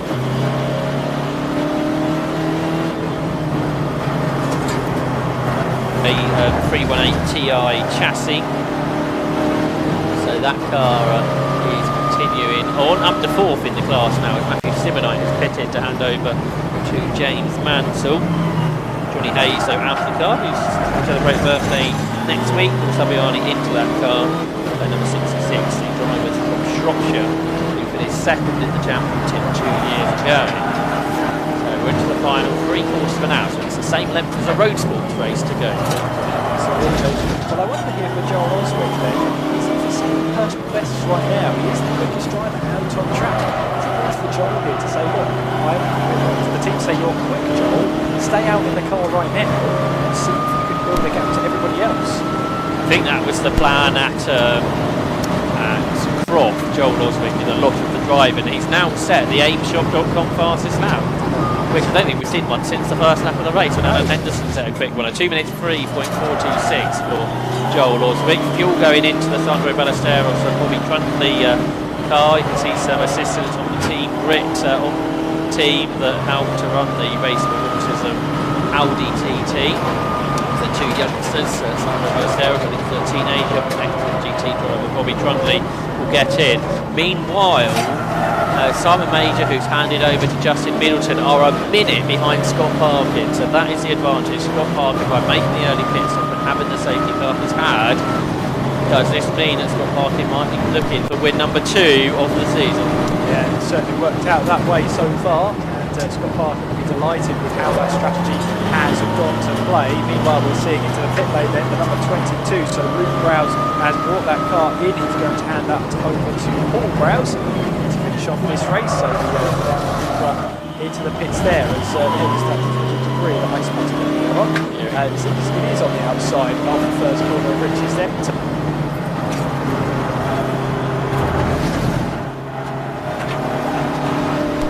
Because someone just kicked it up a moment ago. Here in the Ginetta G40's got a new alternator, and Chris Webster and his co-driver Matthew Tidmarsh are looking to head back out into the race. They're many laps down, but they can still score points as long as you complete 50% of the race. It doesn't matter if you see the checkered flag or not, as long as you do 50% of the race, you can score points in this championship. Definitely see if we can get the car out there, as you say, to score those important points. So that's more than an hour. Absolutely fine. Watching Scott Parkin then making his way through towards Williams, and then also down the Bentley straight. So Joel Oswick is into the pits now, so we'll be handing over the car then. So before handing over to James Collins. James will be tasked to see if he can not only try and hold back Scott Parkin, but try and get out ahead of him. Joel Oswick putting in some strong lap. But if we've already seen the likes of 60 seconds a gap between Middleton now, it's going to be a big gap for Collins to try and close in on. Just in the background there is the number 8 Ginetta that they are trying to get underway and hopefully rejoin back into the race. It's not moving and it's in the pit lane rather than on the apron, so that's not good for the Ginettas. Perhaps his well as they had hoped. So Darren Ball will go through to take the lead of the race. He hasn't pitted yet, neither has Greg Saunders, so they will be the top two once everything shuffles out. And Scott Parkin then the leading pit stopper at this stage, and he's lapping pretty.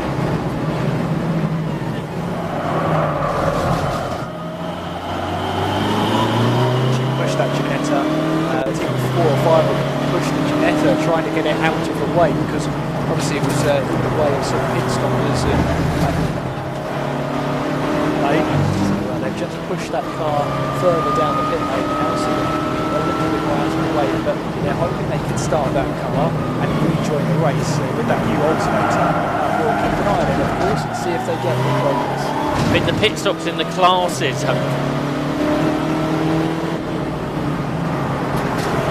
Scott worked out. His Honda Civic is 41 seconds ahead of Michael Downey, who is in second in his Porsche Boxster, and then Bobby Trundley will be third in their Audi TT. So that's the top three in Class B. Class C is being led by Alex Wilkinson-Hughes, who is 39 seconds ahead of Ash Moore, so that's going to be a big chase for Ash Moore, the Mazda MX-5 versus the Honda Civic. And then Thomas Stedman is in third in their Mazda MX-5. The Class A order still to be worked out once the final couple of pit stops are dealt with. Absolutely. Well, we're still waiting on Darren Moore and Greg Saunders to make their way into instead. So there's the 116 Civic. I think that's James Mansell now behind. Sorry, Ash Moore behind the wheel, second in class right now. And looking to see if he can close up at the back of the 97, which is Alex Wilkinson-Hughes. Yeah, so that's the Class C chase. Ash Moore and Sam Dennis have won each of the races in Class C this year, so I'll have the championship lead. The championship can come from any of the three classes. There in the pit lane then is the erstwhile race leader, Joel Oswick, who has jumped out of the car. There he is, he's just taken his helmet off and out of shot. And he will hand over then to James Collins, who owns the car. Last year we saw various different drivers share this car with James, who ideally doesn't want it to be in gear when he restarts it, but the disaster there was fairly embarrassing, I think. James, steady. So I think the mechanical should be with that out of the way before it got all the worst.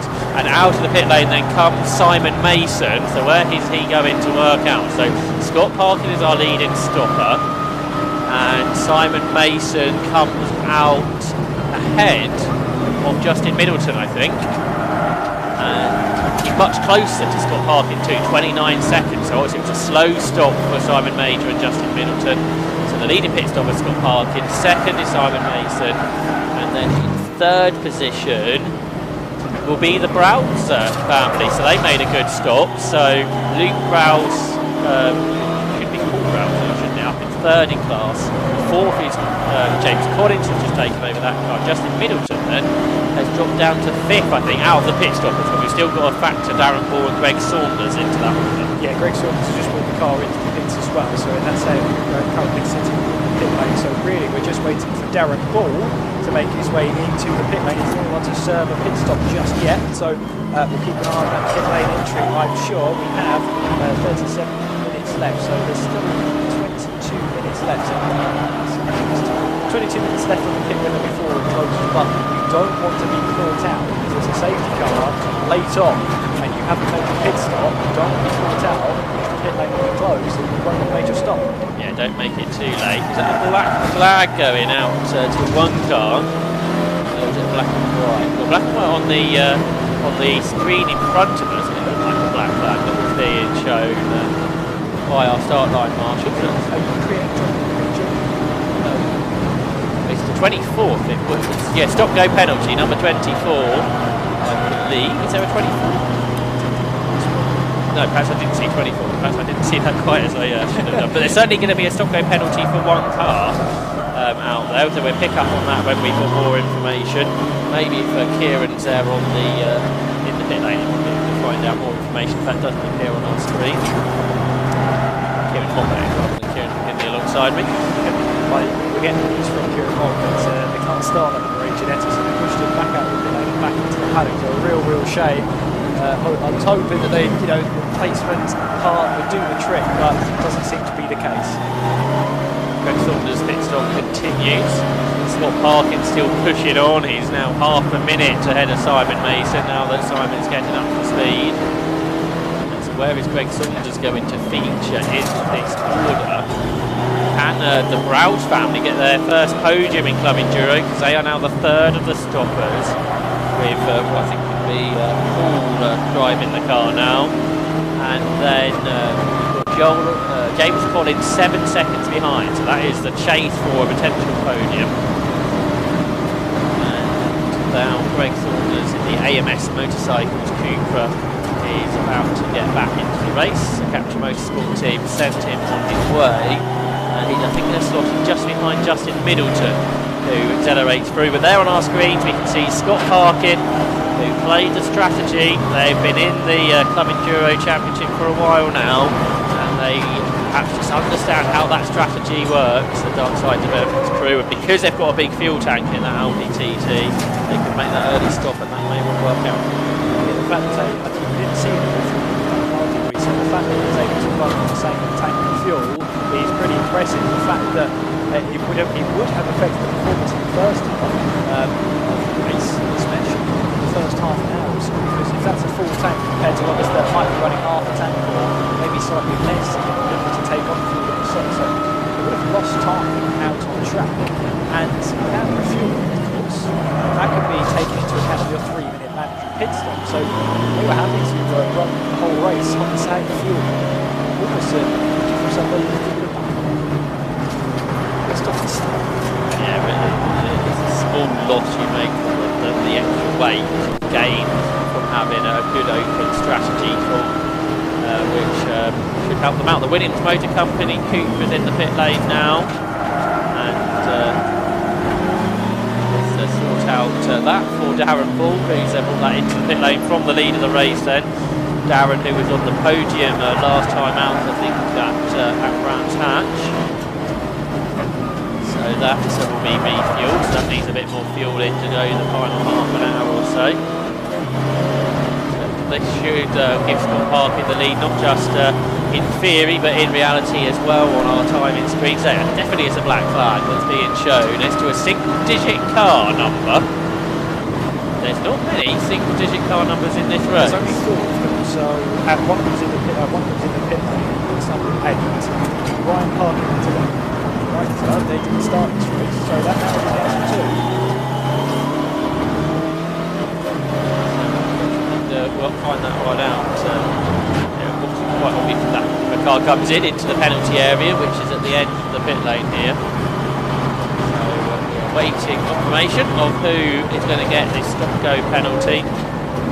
Now, if it was a 10-second penalty, that may well be for passing before the safety car came in. 82's off, the car that had brake overheating issues, and it's got damage, hasn't it? It's hit the front right corner for Ben Williams. So this is a shame for Ben, who's had a decent start to the season. And it looks like that car is out the race now, so clashed something along the way. Yeah, big shame to see, but did the right thing though, did Ben Williams, and pull it over to a place of recovery. At least it can be pushed back behind the wall. And there is Paul Browse, who is the black out of the way. Jason Mansfield 169.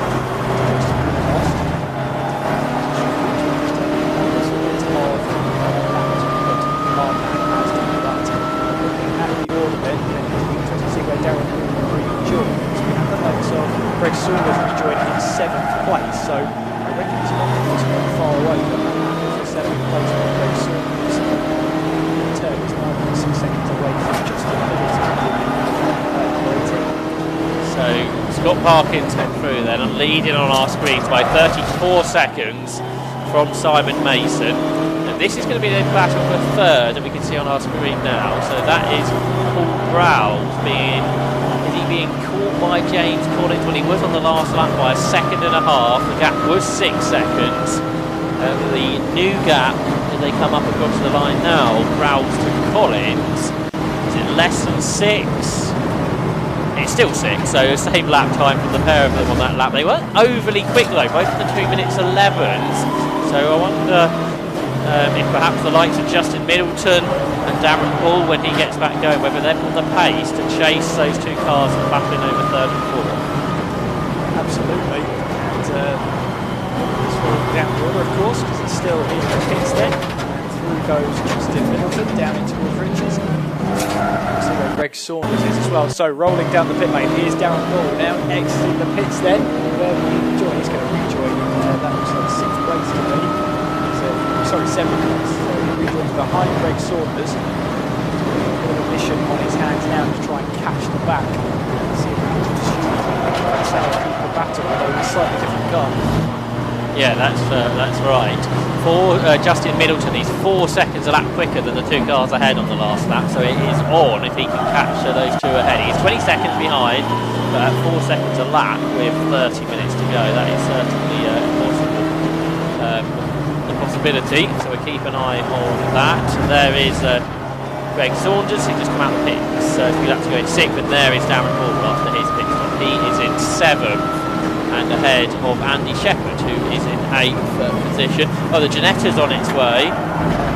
So they've finally got the alternator issues fixed. It's taken a bit more effort to get it going, but for Chris Webster and for Matthew Tidmarsh, they're back into the race. They're many, many laps down. They're in 23rd position and 16 laps down, but after about 40 minutes of working, they are back into the race.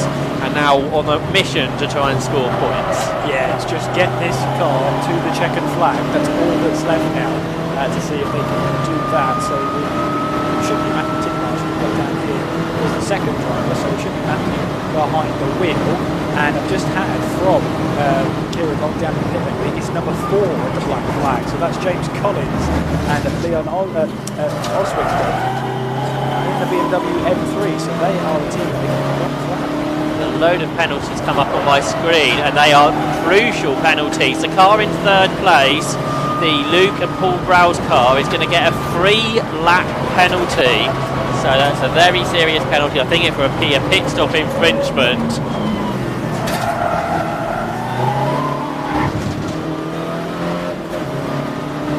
The drive-through penalty, maybe a stop-go for James Collins. Greg Saunders is also going to get a 3-lap penalty for presumably the same thing.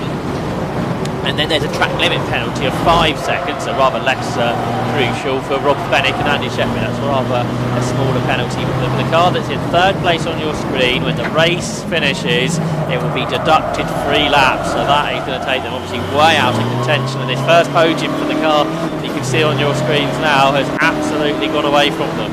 Yeah, we've had Kieran down in the pit lane investigating that car for the black flag. It's for speeding in the pit lane, so that's yeah, probably however many miles per hour it was over, it would be stopped for that, something like that. It does appear now on the digital flag above the gantry now, so maybe it's not being. Sorry, James Collins behind the wheel, can't see it. Or he's looking at the right hand side. Down the start finish straight, now I'll have to be up, which hopefully is a bit of a problem. Hopefully you'll see that this time around. These cars do have pit-to-car radios, so they should, the team should be able to inform the driver of the penalty as well. Here's Alex Wilkinson Hughes. Now he led by 37 seconds earlier, but he hasn't got the pace of Dave Connell had in that car. And the gap is down to 13 seconds to Ash Moore, who's just set another new lap record in the Class C order, 2 minutes 13.5, and Alex Wilkinson Hughes has just been unlapped by the Paul Saviani car. So the Class C battle is not over yet. So the 36-year-old from Staffordshire, Alex Wilkinson Hughes, in the car that Dave Connell started, has developed over the last few seasons. Is he going to be caught before the end? On the last lap, it was 5 seconds that Ashmore was quicker than him, and with 13 seconds.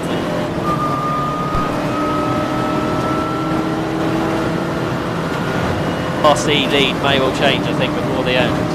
I think so, yeah. So lots of penalties to be dished out, lots of penalties to be served. And then just down there, number 4 in the pit lane, so James Collins is having to sit there and wait. And let's, Joel, it might be either one of them, wouldn't he? could have been Joel, but it could have been James, because both would have been in the car at the pit lane. It's dependent on whether it was speeding. Car around him that is going a bit quicker, it's just urging him on. So what kind of pace can Alex Wilkinson use get out of this Mazda MX-5? Across the line he goes. It's 2 minutes 19.7. It's not quick enough, I'm afraid, because Ashmore across the line now does a 2 minutes 14.9. It's another 5 seconds that Ashmore has caught. So in about a lap and a half's time, we might well have a change for the Class C lead. Will do indeed, I'm sure. Yeah, the gap now 8.1 seconds, as you said, so Ashmore really closing up to the back of Alex Wilkinson Hughes, the Civic type car of Ashmore closing up to Mazda MX-5. Yeah, looking at that time so low. It's looking very much like he'll be caught, and I'm hearing now there's a more drama here because car number 4, according to Kieran, knocked out the pit lane, has been disqualified for ignoring the black flags. So that now, number 4, who had the fastest lap of the race, we'll see now he'll get going again. They've been waved off the road by the officials. I see the chief of the course was down there. You've got 3 laps, as you were explaining, to come in, and it just was not coming into the pit. So what silly thing to do by not coming in early enough. It's probably been a small penalty. They would have still got a result out of it. But now they've been excluded, and that's such a big championship factor as well, because you have to count an exclusion in your total point score as well. So that is a huge drama then for the number 4 car, the James Collins and Joel Oswald car. For a small error really, speeding in the pit lane, it's turned into a much bigger problem. Yeah, absolutely. And that's the way you want to go out, especially with a car that was capable of such quick laps as well. The hands of Joel Oswald set to 2:3.426. It's still our fastest lap of the race. It's still our aim shot of the fastest lap of the race. Deep way into this race. We have less than 24 minutes on the clock. They say time flies when you're having fun, which has certainly been the case. I think this is the first time we've seen Club Enduro here, and I hope you're enjoying it. I'm absolutely loving it. It's a great strategic battles. I mean, Scott Harkin pitting early. Yes, he had to clear the grass out of the front splitter, of course. That might have been causing some cooling issues. Nevertheless, even with his 30-second success penalty, the safety car played perfectly into his hands. He leads by 35.5 seconds ahead of Simon Mason in the Cooper TCR. We have Luke Browse around off the top 3, although, sorry, not Luke Browse, it's Paul Browse, that's the one, that's the name I was trying to get. But they've got a 3-lap penalty against the 22, so they can fit out of the top 3. So it will actually go, it's going to be Justin Middleton, who's currently sitting in that 3rd place spot. Yeah, that's certainly what we believe to be the case. I think I saw a member of the team perhaps trying to argue the penalty, but that's only what came up on one of our screens here in the commentary box, so it looks to be the case. And great for them, and also for Ben Saunders, who was on for such a good result in his debut in the championship. So that should promote Darren Ball and should promote Alan James too. Matthew Stockton and Alan James haven't had the outright pace this year in their Audi RS3, but have been consistent all the way through. They lead the Class A championship coming into this race. Parker will overhaul them if it stays as it is. But he's really more points on the board for the car that's run by Team Dynamics, the former British Touring Car Championship winning team. They can see the Ginetta G40, that's still running after its problems, and is in 6th position in Class B, so they are looking to finish 50% of the race, which they are on course to do so far, and that will mean they will be classified to finish and be able to score those crucial championship points. Of course, with the Class B championship leader not having started, Jonathan Packer, the car that's 2nd in Class B in the championship not here, Steve Cheatham and Wayne Schofield. So those points for Matthew Tidmarsh and Chris Webster will be very important for the long run of the championship. Absolutely. So we see this he's trying to find his way past a little bit of that. In fact, this is the 25, so this is Darren Ball. It just shows you Darren Ball was leading this race, of course, before pit stops all sorted themselves out, and Scott Larkin right behind him. Now this will be a 2nd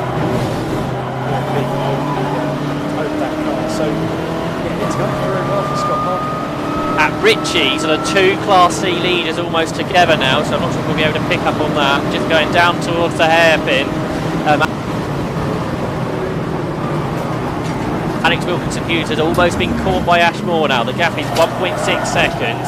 Wilkinson Hughes has picked his pace up. He did a 2:16 on the previous lap, and Ashmore was only a second quicker than that. So the Class C battle is perhaps not going to be settled as quickly as we thought it might be. Meanwhile, on our Alpha Live pictures, we continue to see that Scott Parton is struggling to put a lap on Darren Ball. But the two Class C leaders now heading down towards the Agostini hairpin, turn 4. So that continues in favour of the Mazda. Here we go then, we're picking it up now on our pictures. 97 still ahead of 195. The championship leaders, remember, Sam Dennis and now Ashmore at the wheel, chasing after Alex Wilkinson Hughes. So can Wilkinson Hughes hold on for the final 20 minutes? I wonder here. It's going to be a big task, defending against Ashmore in that Honda Civic Type R, considering the fact that Ashmore was 1.3 seconds quicker on that last lap. But it's takes to catch a driver. It's another task, but we shall go on with bated breath and see what happens here. As these two, the Mazda MX-5, the 97, and the Honda Civic Type R 195, have been pretty much sharing the same little track for about 80% of this race so far. So the fact they're still inseparable after a good chunk of running here is great to watch. About over 100 minutes of running, and they're still yet to be decided. They're both on the same lap. They are both going to be giving it their all here. At the moment, then, it's Alex Wilkinson Hughes who is ahead of Ashmore as they head through the bomb. So through they come towards the end of what is lap number 41 for these cars. Wilkinson Hughes hasn't been caught hugely on this lap. Remember that point where Honda was 5 seconds a lap quicker. It's certainly not that anymore. Wilkinson Hughes is sliding the car around. He's getting a warning now for track limits. So that is a little bit of a concern. So Wilkinson Hughes is pushing on a little bit more now. He's very much under pressure, and here comes Ashmore, the former Type R Trophy racer, is on the outside line into Ritchie's, and he sweeps around the outside to take the lead of Class C, looking for the third victory of the season for the Motion Motorsport pairing. And Ashmore then, after a fight where I think he had to catch about 40 seconds to overhaul that pit stop success penalty for winning last time out at Brands Hatch. They also won at Croft 2, and now Ashmore, for the first time in his stint, leads away from Alex Wilkinson Hughes after making that move at Ritchie's on lap 42 of the race. Brilliant stuff from Ashmore then to hang it around the outside there of Ritchie's, got the move done, takes over the Class C lead. Now his only focus now is to try and run away as he makes his way now down in towards Agostini, get back onto the power then. As Alex Wilkinson Hughes, second place right now. Just trying to see, they've got a healthy lead over Thomas Stedman in the Mazda MX-5 Hard.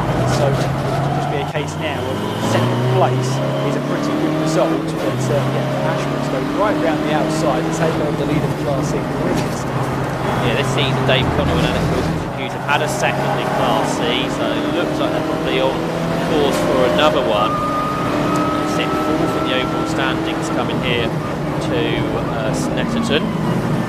Ashmore and Sam Dennis, the overall championship leaders as well as Class C. They made that move then at the start of the lap. Meanwhile, elsewhere, Scott Parkin still leads at number 1. He's 32 seconds ahead of 23 Simon Mason. Audi ahead of the Cupra. Luke Brown on the road is still in third place, but we believe he's getting that post-race penalty. Fourth is Justin Middleton. Greg Saunders is there in fifth, but he's being caught by Darren Ball. But again, Greg Saunders is getting a post-race penalty. Alan James is in seventh. Andy Schultz is eighth. Ninth is Andy Shepherd. And then the top 10 completed by the Class B lead, Ryan Bentley. Ryan Bentley's got a healthy lead over Bobby Trundley, who's got himself up ahead of Michael Downey now. So the Audi's ahead of the Porsche. And then in Class C, we just had that change to the lead. Ashmore ahead of Alex Wilkinson Hughes and now getting away. And then, as Kieran just said, it's Thomas Stedman who is third within that class. The Clubman Cup, that's being headed by the William Puttergill and Ryan Bentley car. Second is Sandro Ballesteros and Bobby Trundley, with Michael Downey in third place. Now, what I believe might be happening here is, so I reckon it's James Collins was the one who sped in the pit lane, or ignored the black flag, sorry. So he has been disqualified, but it's only his laps that, yeah, I've just had confirmation of this. It's only his laps that have been excluded, so therefore Joel Oswick is allowed to go back out. However, his car is being, he's not going very well, is it? It's got to the end of the pit lane, so the car will not be excluded, so the car will not count as a disqualification. It's just James Collins that's been excluded. But Joel Oswick, I'm not sure if actually this car's going to make the end of the race after all. No, I don't think it is. It stopped right at the end of the pit lane exit, so it's just not quite in the firing line as you turn in there, but as the car starts again, it starts to move again as it makes its way into the bridges there, so Control-Alt-Delete the car, and he's able to get it back up and running. I was just about to point out another dimension to that C-Class battle, because looking at the time on the screens there, Ash Moore has now got a 5-second penalty underneath that car right now, so that adds a little bit more of a dimension. And also the fact that the team, Ash Moore, has to keep it within track limits, because if he extends it again, that's a 10-second penalty above the 5-second penalty he's got, and the penalties get worse from there. He really has to focus on hitting his marks and making sure he keeps it on the island. What they really don't want is a safety car, because and James Collins has, it's Joel Oswick, of course, again, is stopped again on the circuit. A little bit of smoke that was coming out of the bonnet, and again the car gets back going. It's not a modern race car where like everything resets and then you seem to be able to go away again. But it seems to reset itself to a degree where it can get going, and maybe for the first time Joel Oswick is going at some type of speed. It's not enough, no, it's slowing again, isn't it? So this is somewhat bizarre, because the car was running absolutely fine up until they got to that black flag. And Joel Oswick on very much the wrong side of the circuit now. He's ground into a halt again. That's for the third time it's come to a stop. So this is a bit of a concern really for the likes of Ash Moore, who has now pulled out over 5 seconds to Alex Wilkinson Hughes. But if there's a late race safety car, that gap will come right down. Absolutely, and well, again, it's preventing a safety car right now, because he's able to just about keep that car from stopping and starting, and this must be so frustrating for Joel Oswick, because he'll get the car started again, and then the issue will really turn head again, and it has to come to a stop, and start and stop, start and stop. He can make it back to the pit lane, at least then he can get a way to get back to the pit lane and maybe have a look at the issue and see what goes on at that point. But yeah, it's just about getting it back to the pit lane so they can sort the issue out. The car is running in 1904, so it's running to get the class at the moment. Of course, those lap times for James Collins have been deleted, so it's as if those laps never happened, and so they find themselves 7 or 8 laps down on where they were originally, or roughly thereabouts. Yeah, that's right here. So we'll see what comes of it. They will score points then if they make 50%. Well, they're in 10th actually. There's only a 1 point difference between finishing 10th. 11th. How this works, yeah. So you'll score 1 point if you don't get classified. Then you'll score 2 if you finish 11th or lower, and then you'll score 3 if you get 10th. So yeah, so there's 2 extra points at stake here, whether they finish within 50% of the end classification. I think that might happen regardless, actually, if they get to a checkered flag or not. Scott Parkin we haven't seen lately. He still leads by 32 seconds. It's been that really ever since the pit stop for Simon Mason. So again, it's super competitive. Can't really gain much on pure pace, only if the others have problems or if you've got good strategy calls. And I think that was that James Collins who just passed us at full speed. I think he might have been, because he's just done a 4-minute lap, and that would make kind of sense, wouldn't it? It would if it was Joel Oswick who was getting his way through. Yeah, a 4-minute lap time does seem to. Yeah, there he is on our. Picked up the pictures then, and that car seems to be looking to get back up to speed then, heading our way through now, so going through the motions in Housing Palmer. We'll have a look at those lap times, but yeah, that car seems like it's running back to good health again, at least for the time being, down towards Agostini, which is a very close highway. It's now 7 laps down on Scott Parkin. Probably would have been about 5 laps down, because time previous have been deleted as if they never happened, so still running in the race there, so at least that saves them the exclusion. The fact that the main rejected flag means that they could still drop this round if it becomes one of their worst races. Yeah, that's right. Yeah, you do drop. I think it's just got one round this year in the Club Enduro Championship. Previously, you've dropped 2 because we've had an away day, so therefore if you didn't want to go forward and then have to miss or have a bad day in the UK, you could have 2 drop, but that's not the case this year, just the one, I believe. With rounds to come in the Championship, Silverstone, Alton Park and Donington Park 2. ECU Club Enduro Championship, and we have 10 minutes of the race to go. Scott Parkin then continues to lead, Simon Mason in second. On the road it's Paul Browse in third, but with a penalty that will promote Justin Middleton up into that position. Browse is having a bit of fun and games at the moment with Gerald Oswick, who's managed to unlap himself. In Class B, Ryan Bentley continues to lead, with Bobby Trundley there in second and Michael Downey in third. Ash Moore leads Class C by 5 seconds Ash Moore leads me by 7 seconds over Ash Wilkinson Hughes, and then in third position in Class C Thomas Stedman. That looks fairly settled as long as Ash Moore doesn't pick up any more track limit penalties. Check that page of the timing screen, yet still 5 seconds for Ashmore. He's only 7.2 ahead of Alex Wilkinson Hughes, who was quicker on the last lap by 1.5 seconds. So potentially that Class C battle with 5 laps or so is not over yet. At all, and still a late safety car would completely wipe out that gap, wouldn't it? So it's not done and dusted for Ashmore. All he's got to do is keep driving the wheels off that machine, and Alex Wilkinson Hughes knows that if the safety car does come along and rear its head, there's a very big advantage to his lock up from BMW going through towards the Norris there, and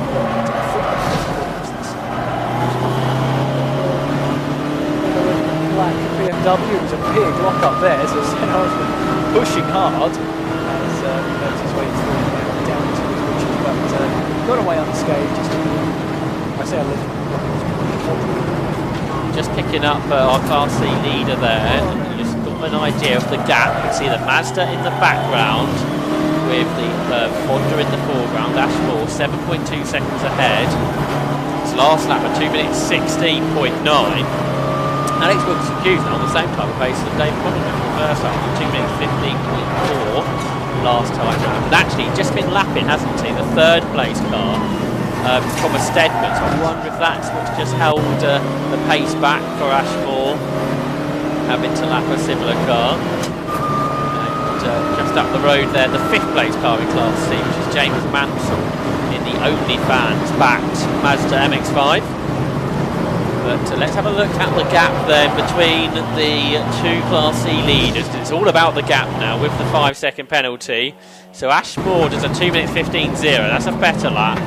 And Wilkinson Hughes' lap is slower, 2 minutes 16.1. So the gap out to 8 seconds. So it's still looking okay for Ashmore. But as you made the point earlier, Kieran, he's got to push on to keep this gap while not exceeding track limits, because that will ruin it completely. Yeah, 8.2 seconds is the gap now between the 2 cars, so Ashmore is doing his part, but again, has to keep it on the island. He can't afford to get any more track limit penalties. The next one he does exceed will be a 10-second penalty on top of the 5 seconds he's already got, so this has to be very careful, but also has to be mindful he has to push on, so yeah, it's attitude warning, so penalties just got to if he exceeds track limits. He's about to be lapped by the open leader, Scott Parkin, who has just lapped Justin Middleton. I didn't quite pick up what was happening there, but Scott Parkin had his hand out of the window. Hopefully he was saying thank you and not something else. He's all last day. I didn't really catch exactly what was happening there. But Scott Parkin, who just put a lap on Justin Middleton, the full place car, he was only saying something anyway to him after he put a lap on Justin Middleton. So Scott Parkin carries on. He's now put a lap on the Class C leader. And perhaps he's just got his hand out actually all the time. Try and pick up on this then. So Scott Parkin again had his hand out of the cockpit, coming out of the corner. I wonder then if he is getting rather overheated and is trying to get some fresh air into the cockpit of that Audi TT, the race leading car. Let's watch that when he gets onto a little straight again. Whether he is just saying thank you to everybody he laps, he's a very polite racing driver, or if he is getting perhaps quite hoarse in the cockpit of that car. Absolutely, yeah. So we'll probably do it, as you say, down the centre straight, start straight through towards Murray's back on the power goes, and out of the cockpit to, as you say, redirect the flow of air into the cockpit. I don't think so this time around, so that's just been very polite. Yeah, we'll see when he laps the next car, and if that all goes nicely, if again he gives him a little wave. The bonnet is not fastened as much as perhaps it was earlier. It was flapping around a little bit, maybe just at high speed at the end of the straight. So that's another question mark to look over this race leading car. Has something happened there to the front left bonnet clipper on the Audi TT? Parkin will be hoping not. Perhaps he'll be hoping we're not going to watch him so closely over these last 5 minutes if there are a few issues arising. I wonder if it's the fact that Scott Parkin doesn't even know about it, because where that's positioned, perhaps it's just out of view. So down towards Agostini, but still leads by half a minute. Then a bit of Lappley has managed to neutralise the gap between himself and the 23 machine. So Mason, ebbing and flowing, it's heading towards Parkin. Last indications it's flowing towards Mason. This one, Phil tends to take it out of that gap in seconds, but of course that's more to do with the Lappley and slightly different laps than we're normally used to, but we are heading into the closing stages of this race. Scott Parkin leading the way.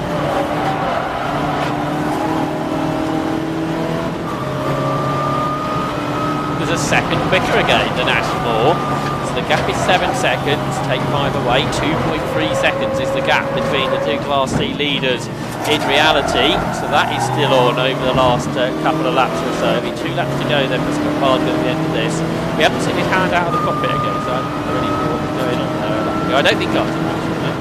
I've been watching the TV screen for a while now, so perhaps I might have been, but I don't think I was. So there is the Darkside Developments car then, Scott Parkin leading. Here's the Class C leader, so we're keeping an eye on this lead gap. It's not going to be a battle on the circuit for the win because of this penalty that is overlooking the class leading car of Ashmore that is in 13th overall. It's also third in the Clubman Cup behind Ryan Bentley and Bobby Trundley. Two very experienced drivers leading Class B and the Clubman Cup. But here is the Class C leader Ashmore, 2 minutes 15.2. That was a better lap again for the Honda driver, and the gap is back out to 8 seconds again to Alex Wilkinson Hughes, who's back in the 2.16s. So it sort of fluctuates in one direction and then in the other again, with let's say 2 further laps of the race to go. Yeah, the thing is as well that Ashmore can't afford to lose a little bit of time right on the knife edge here. That gap he needs to keep between himself and Alex Wilkinson Hughes, as that is a spinner. That's the 78 machine, so that is Alan James.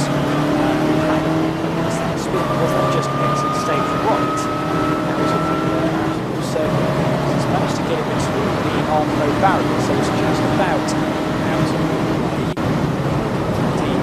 Out of the way enough. It's just on the entry into Willington. Yes, so they were in 7th. They're going to lose a couple of places because that is into retirement. As I say, they will be classified, they will score points, but won't score as many as they thought they would do. One of the Class A Championship contending cars, Alan James and Matthew Stopford, who started it. Scott Parkin, he's got 1 further lap to go at the end of this. The reigning year our Club Enduro champion in this 2017 Audi TT TDI with its 2-litre diesel engine, producing 340 brake horsepower, developed by his family-run organisation Darkside Developments. Turn left then through Murray's. They will have 1 further lap to go. So accelerate to the line now. Scott Parkin accelerates to the line, and one of the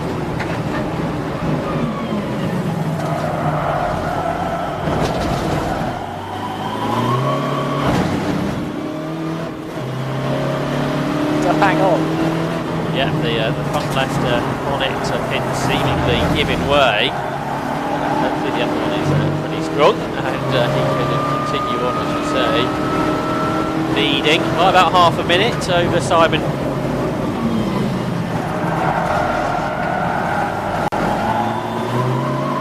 The safety car period, but it's been very evenly matched. Scott Parkin and Simon Mason. They've got that E30 to lap back still going. Great stuff for the Osmond family, who are in fourth within Class B.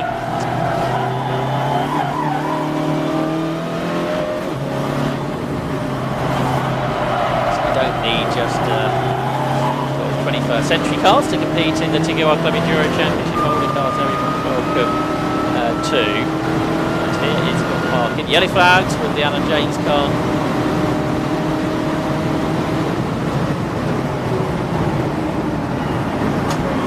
Over a minute by Ryan Bentley. Class C, 8 seconds still the gap, 3 seconds after the penalty is applied. So he last actually can't afford to back off on that one, but Scott Parkin doesn't need to drive flat out for the last third of the lap. He's drove really well. He led the first part of the race after the Mazda MX-5 of Alan Henderson retired, the early leader.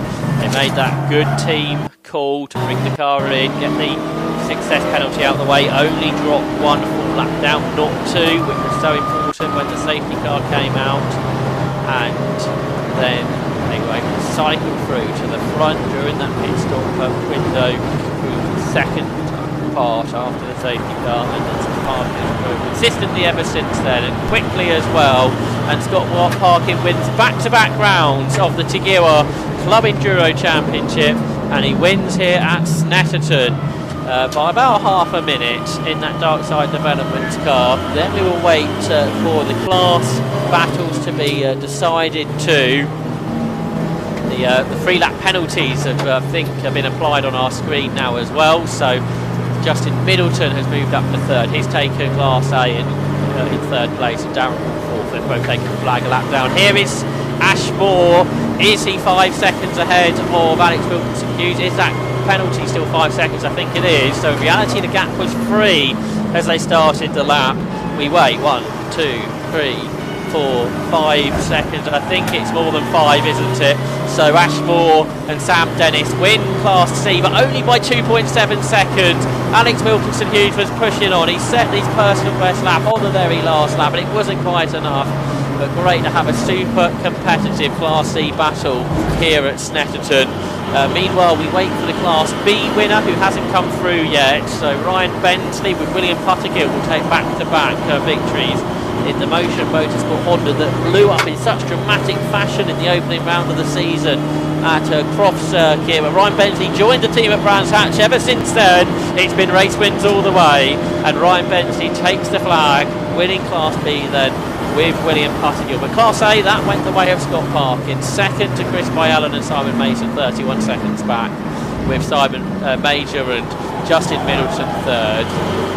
Class B then, as we said, Ryan Bentley and William Puttergill the winners. Bobby Trundley and Sandro Ballesteros were second, with Michael Downey third. Class C went the way of Sam Dennis and Ashmore, with Dave Connell and Alex Wilkinson Hughes in second. Thomas Stedman and Mike Cooper took third by only 2.8 seconds. They were being caught all the time by Johnny Hayes and Paul Saviani. They just needed one more lap, but that wasn't coming their way. So that completes round 3 of the Tigua Club Enduro Championship. Cars are being taken back to Park Ferme. So let's have a look at the results. Number 1, the winner, Scott Parkin, after 54 laps by 31 seconds from Chris Byallen and Simon Mason. The Browse duo, they will be penalised. So Darren Ball, Simon Major and Justin Middleton will be third, and Darren Ball fourth. Matthew Hampson and Andy Schulz are fifth, with Greg Saunders in sixth. That's corrected on your screen now. Seventh for the Class B winners and the Clubman Cup winners too, William Puttergill and Ryan Bentley. Eighth for Sandro Ballesteros and Bobby Trundley, with Michael Downey in ninth. Retiring, but will be classified in 10th, Matthew Stockford and Alan James, with Paul and Luke Brown. will be classified in 10th, Matthew Stockford and Alan James, with Paul and Luke Browns. They were classified in 11th. In 12th was Greg Saunders, also with a penalty. Then 13th, the Class C winners, Sam Dennis and Ashmore. And then in 14th, Dave Connell and Alex Wilkinson-Hughes after that race-long battle. 15th was Thomas Stedman and Mike Cooper. 16th for Johnny Hayes and Paul Sabiani. 17th, James Simonite and Matthew Simonite rather than James Mansell. 18th for the Osman family BMW, Senna and Semmel. In 19th position was Ed Christie and Andy Gay. 20th was Joel Oswick, although I think perhaps a few more laps yet to be deducted from that car's race. And they were the last of the finishers. So 19 cars, I think, brought their cars home. But a great, enjoyable race there, Kieran. That really was. It had a little bit of everything, a bit of drama, a bit of strategy as well.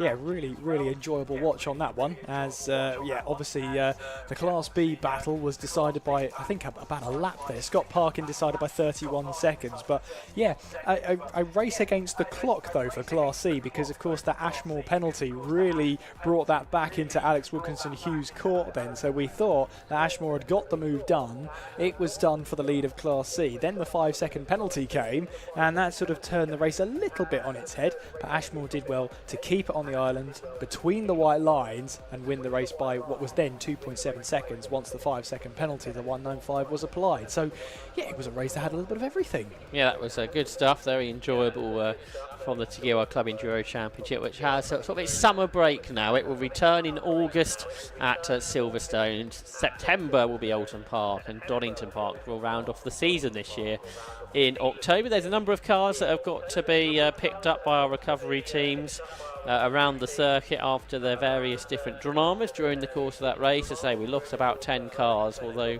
a lot of them are in the pit lane. There are a few around the circuit that have got to be brought back to the paddock.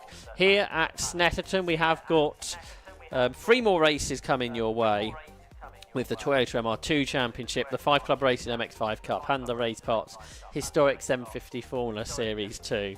So all the cars have gone to Parc Fermé, so now Kieran Mogg has got to somehow work his way to round up the drivers, which looks like we're nearly there now, because Scott Parkin, rather than going the back way, came in via the pit lane, so it took a little bit longer, but I can see Scott there is now with Kieran, so I don't think it'll be too much longer before we'll be able to catch up with Scott Parkin and find out from his point of view how he was able to win that race and win back-to-back rounds of the TDI Club Enduro Championship after winning on the Brands Hatch Grand Prix circuit 5 weeks ago.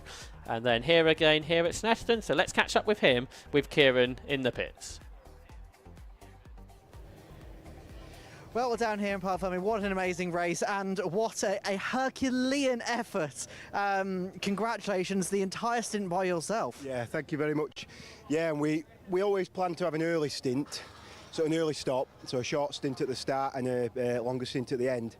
But the green BMW that I think ended up getting disqualified pushed me onto the grass, covered the radiator and intercooler in grass, so I were having high inlet air temperatures, high coolant temperatures. So I managed to nurse it until the pit window came in, the guys got all that out of the way, and then the car were more or less faultless through then. So yeah, thanks to the guys for sorting it out. We had a bit of a bad day yesterday, had the pace to win, and then circumstances, some of it my fault, some of it circumstantial, but that happens. And obviously the other TT, the engine's failed again, so we'll figure out what's going on with that. But I'm just glad that this one's held together and giving the boys something to drive home happy about, rather than in a depressing mood for 4 hours. Absolutely, and I mean, it was a bit of a show of dominance almost, like the pace that you had compared to everybody else. It was must be real good to take into the next round, knowing that you've got that pace there. Yeah, I kind of expected a few of the guys to be nibbling a little bit closer. I do think towards the end, as pace equalised, especially when the fast guys were in the other cars. So, yeah, I'm sure we're going to have some battles throughout the year. But again, circumstances in this race have sorted it out. Absolutely. Well, congratulations on the win, and we'll see you in the next one. Yeah, thank you very much. Thank you very much. Now, unfortunately, because there's been a bit of delay trying to get these cars here, we haven't got time to interview the other class winners because the next group are on the grid. So we're going to head back up to commentary with Josh and Kieran.